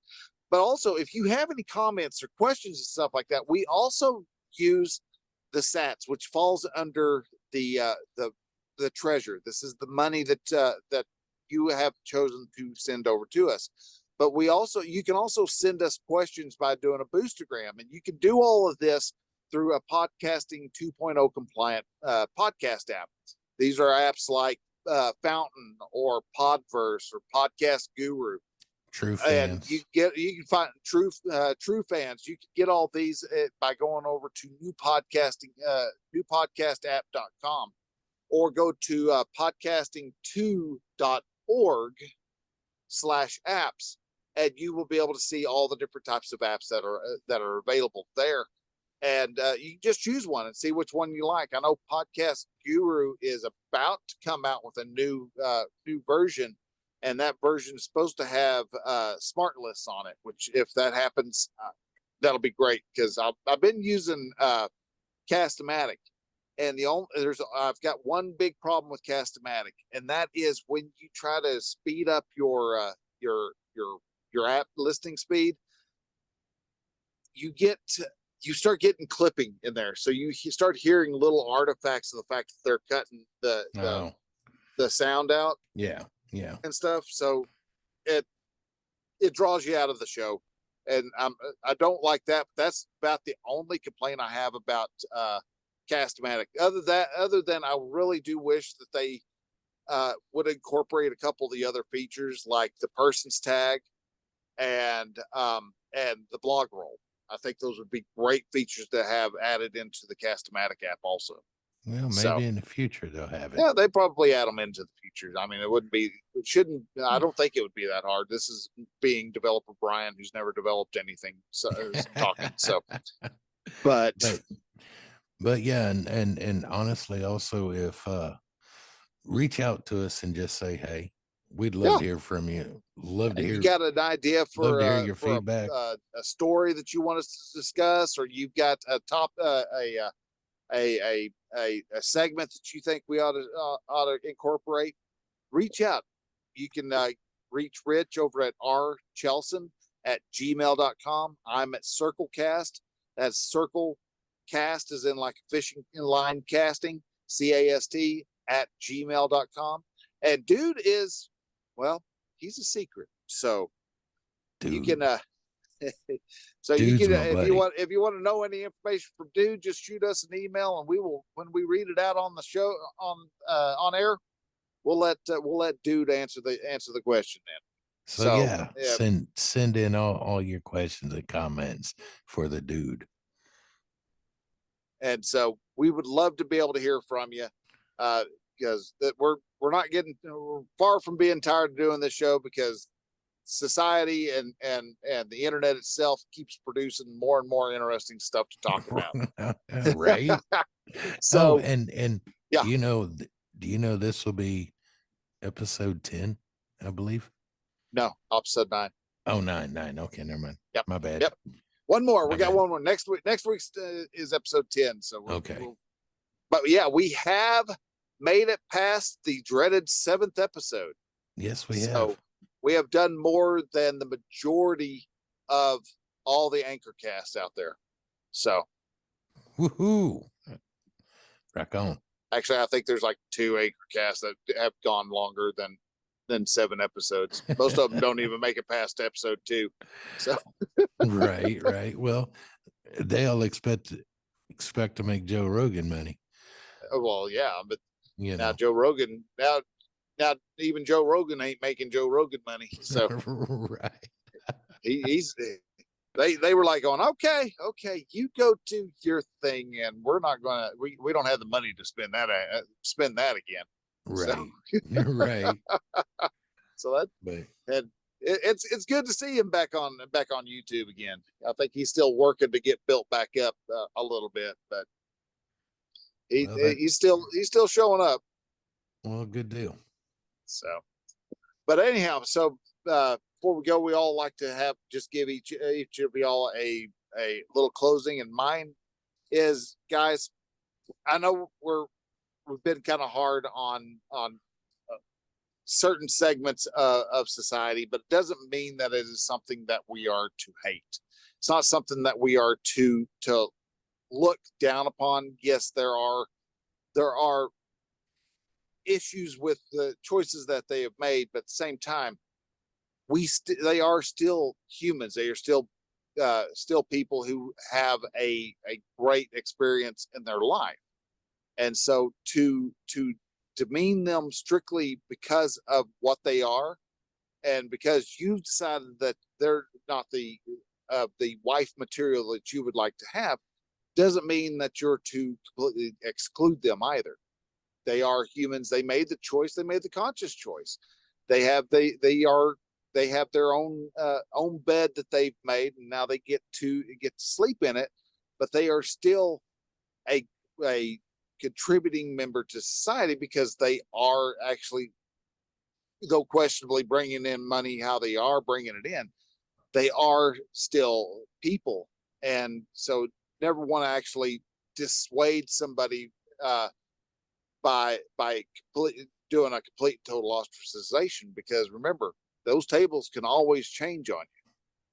And what you think you're on one side, and you are like, well, we're not gonna have anything to do with it, we're gonna cancel you. Just know that canceling can also happen the opposite direction, and all you have to do is be on the wrong side. So it's always good to show a little bit of compassion towards anybody and everybody around you. So, guys, with that, I'm going to pass it on over to Rich. Rich, what do you got as a closing remark? Well, kind of about what you're saying. Just, yes, we do talk a lot about, different cultures and whatever, Gen X, Gen Z, and all like this and all like that. But in the end, just be kind, because you don't know what the other person is going through. You don't know why they're doing what they're doing.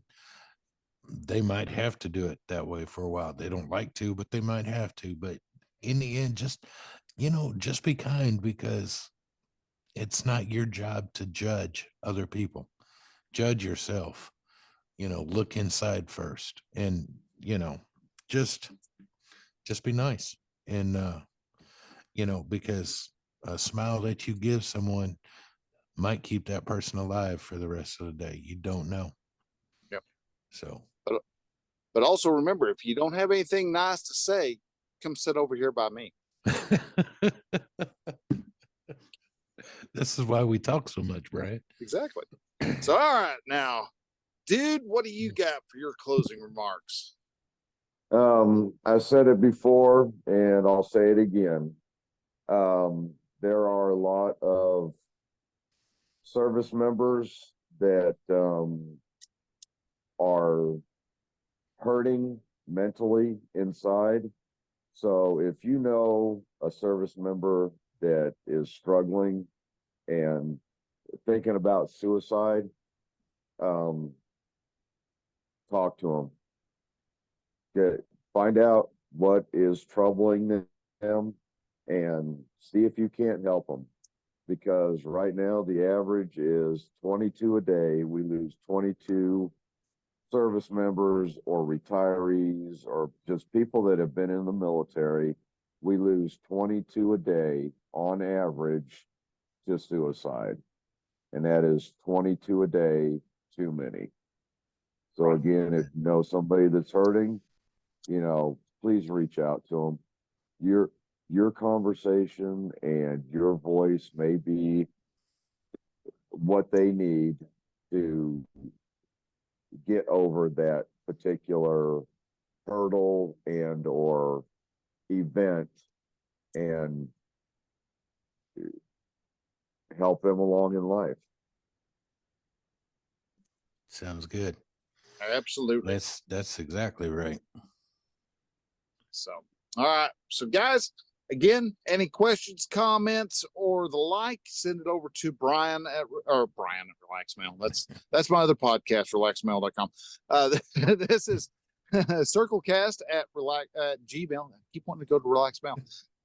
Falling in my old script. But circlecast at gmail.com or rchelson at gmail.com. And guys, with that, thank y'all again for listening. Thanks again for anybody who happens to be watching over there on Twitter. I don't know if we had any listeners at all or not, but or viewers or what. I don't think so. I don't think so either, but that's okay. That means we get to be terrible until we're good and people start to discover us. So right. All right. So guys, with that, we will catch y'all later. All Till right. then, bye. Later, Gator.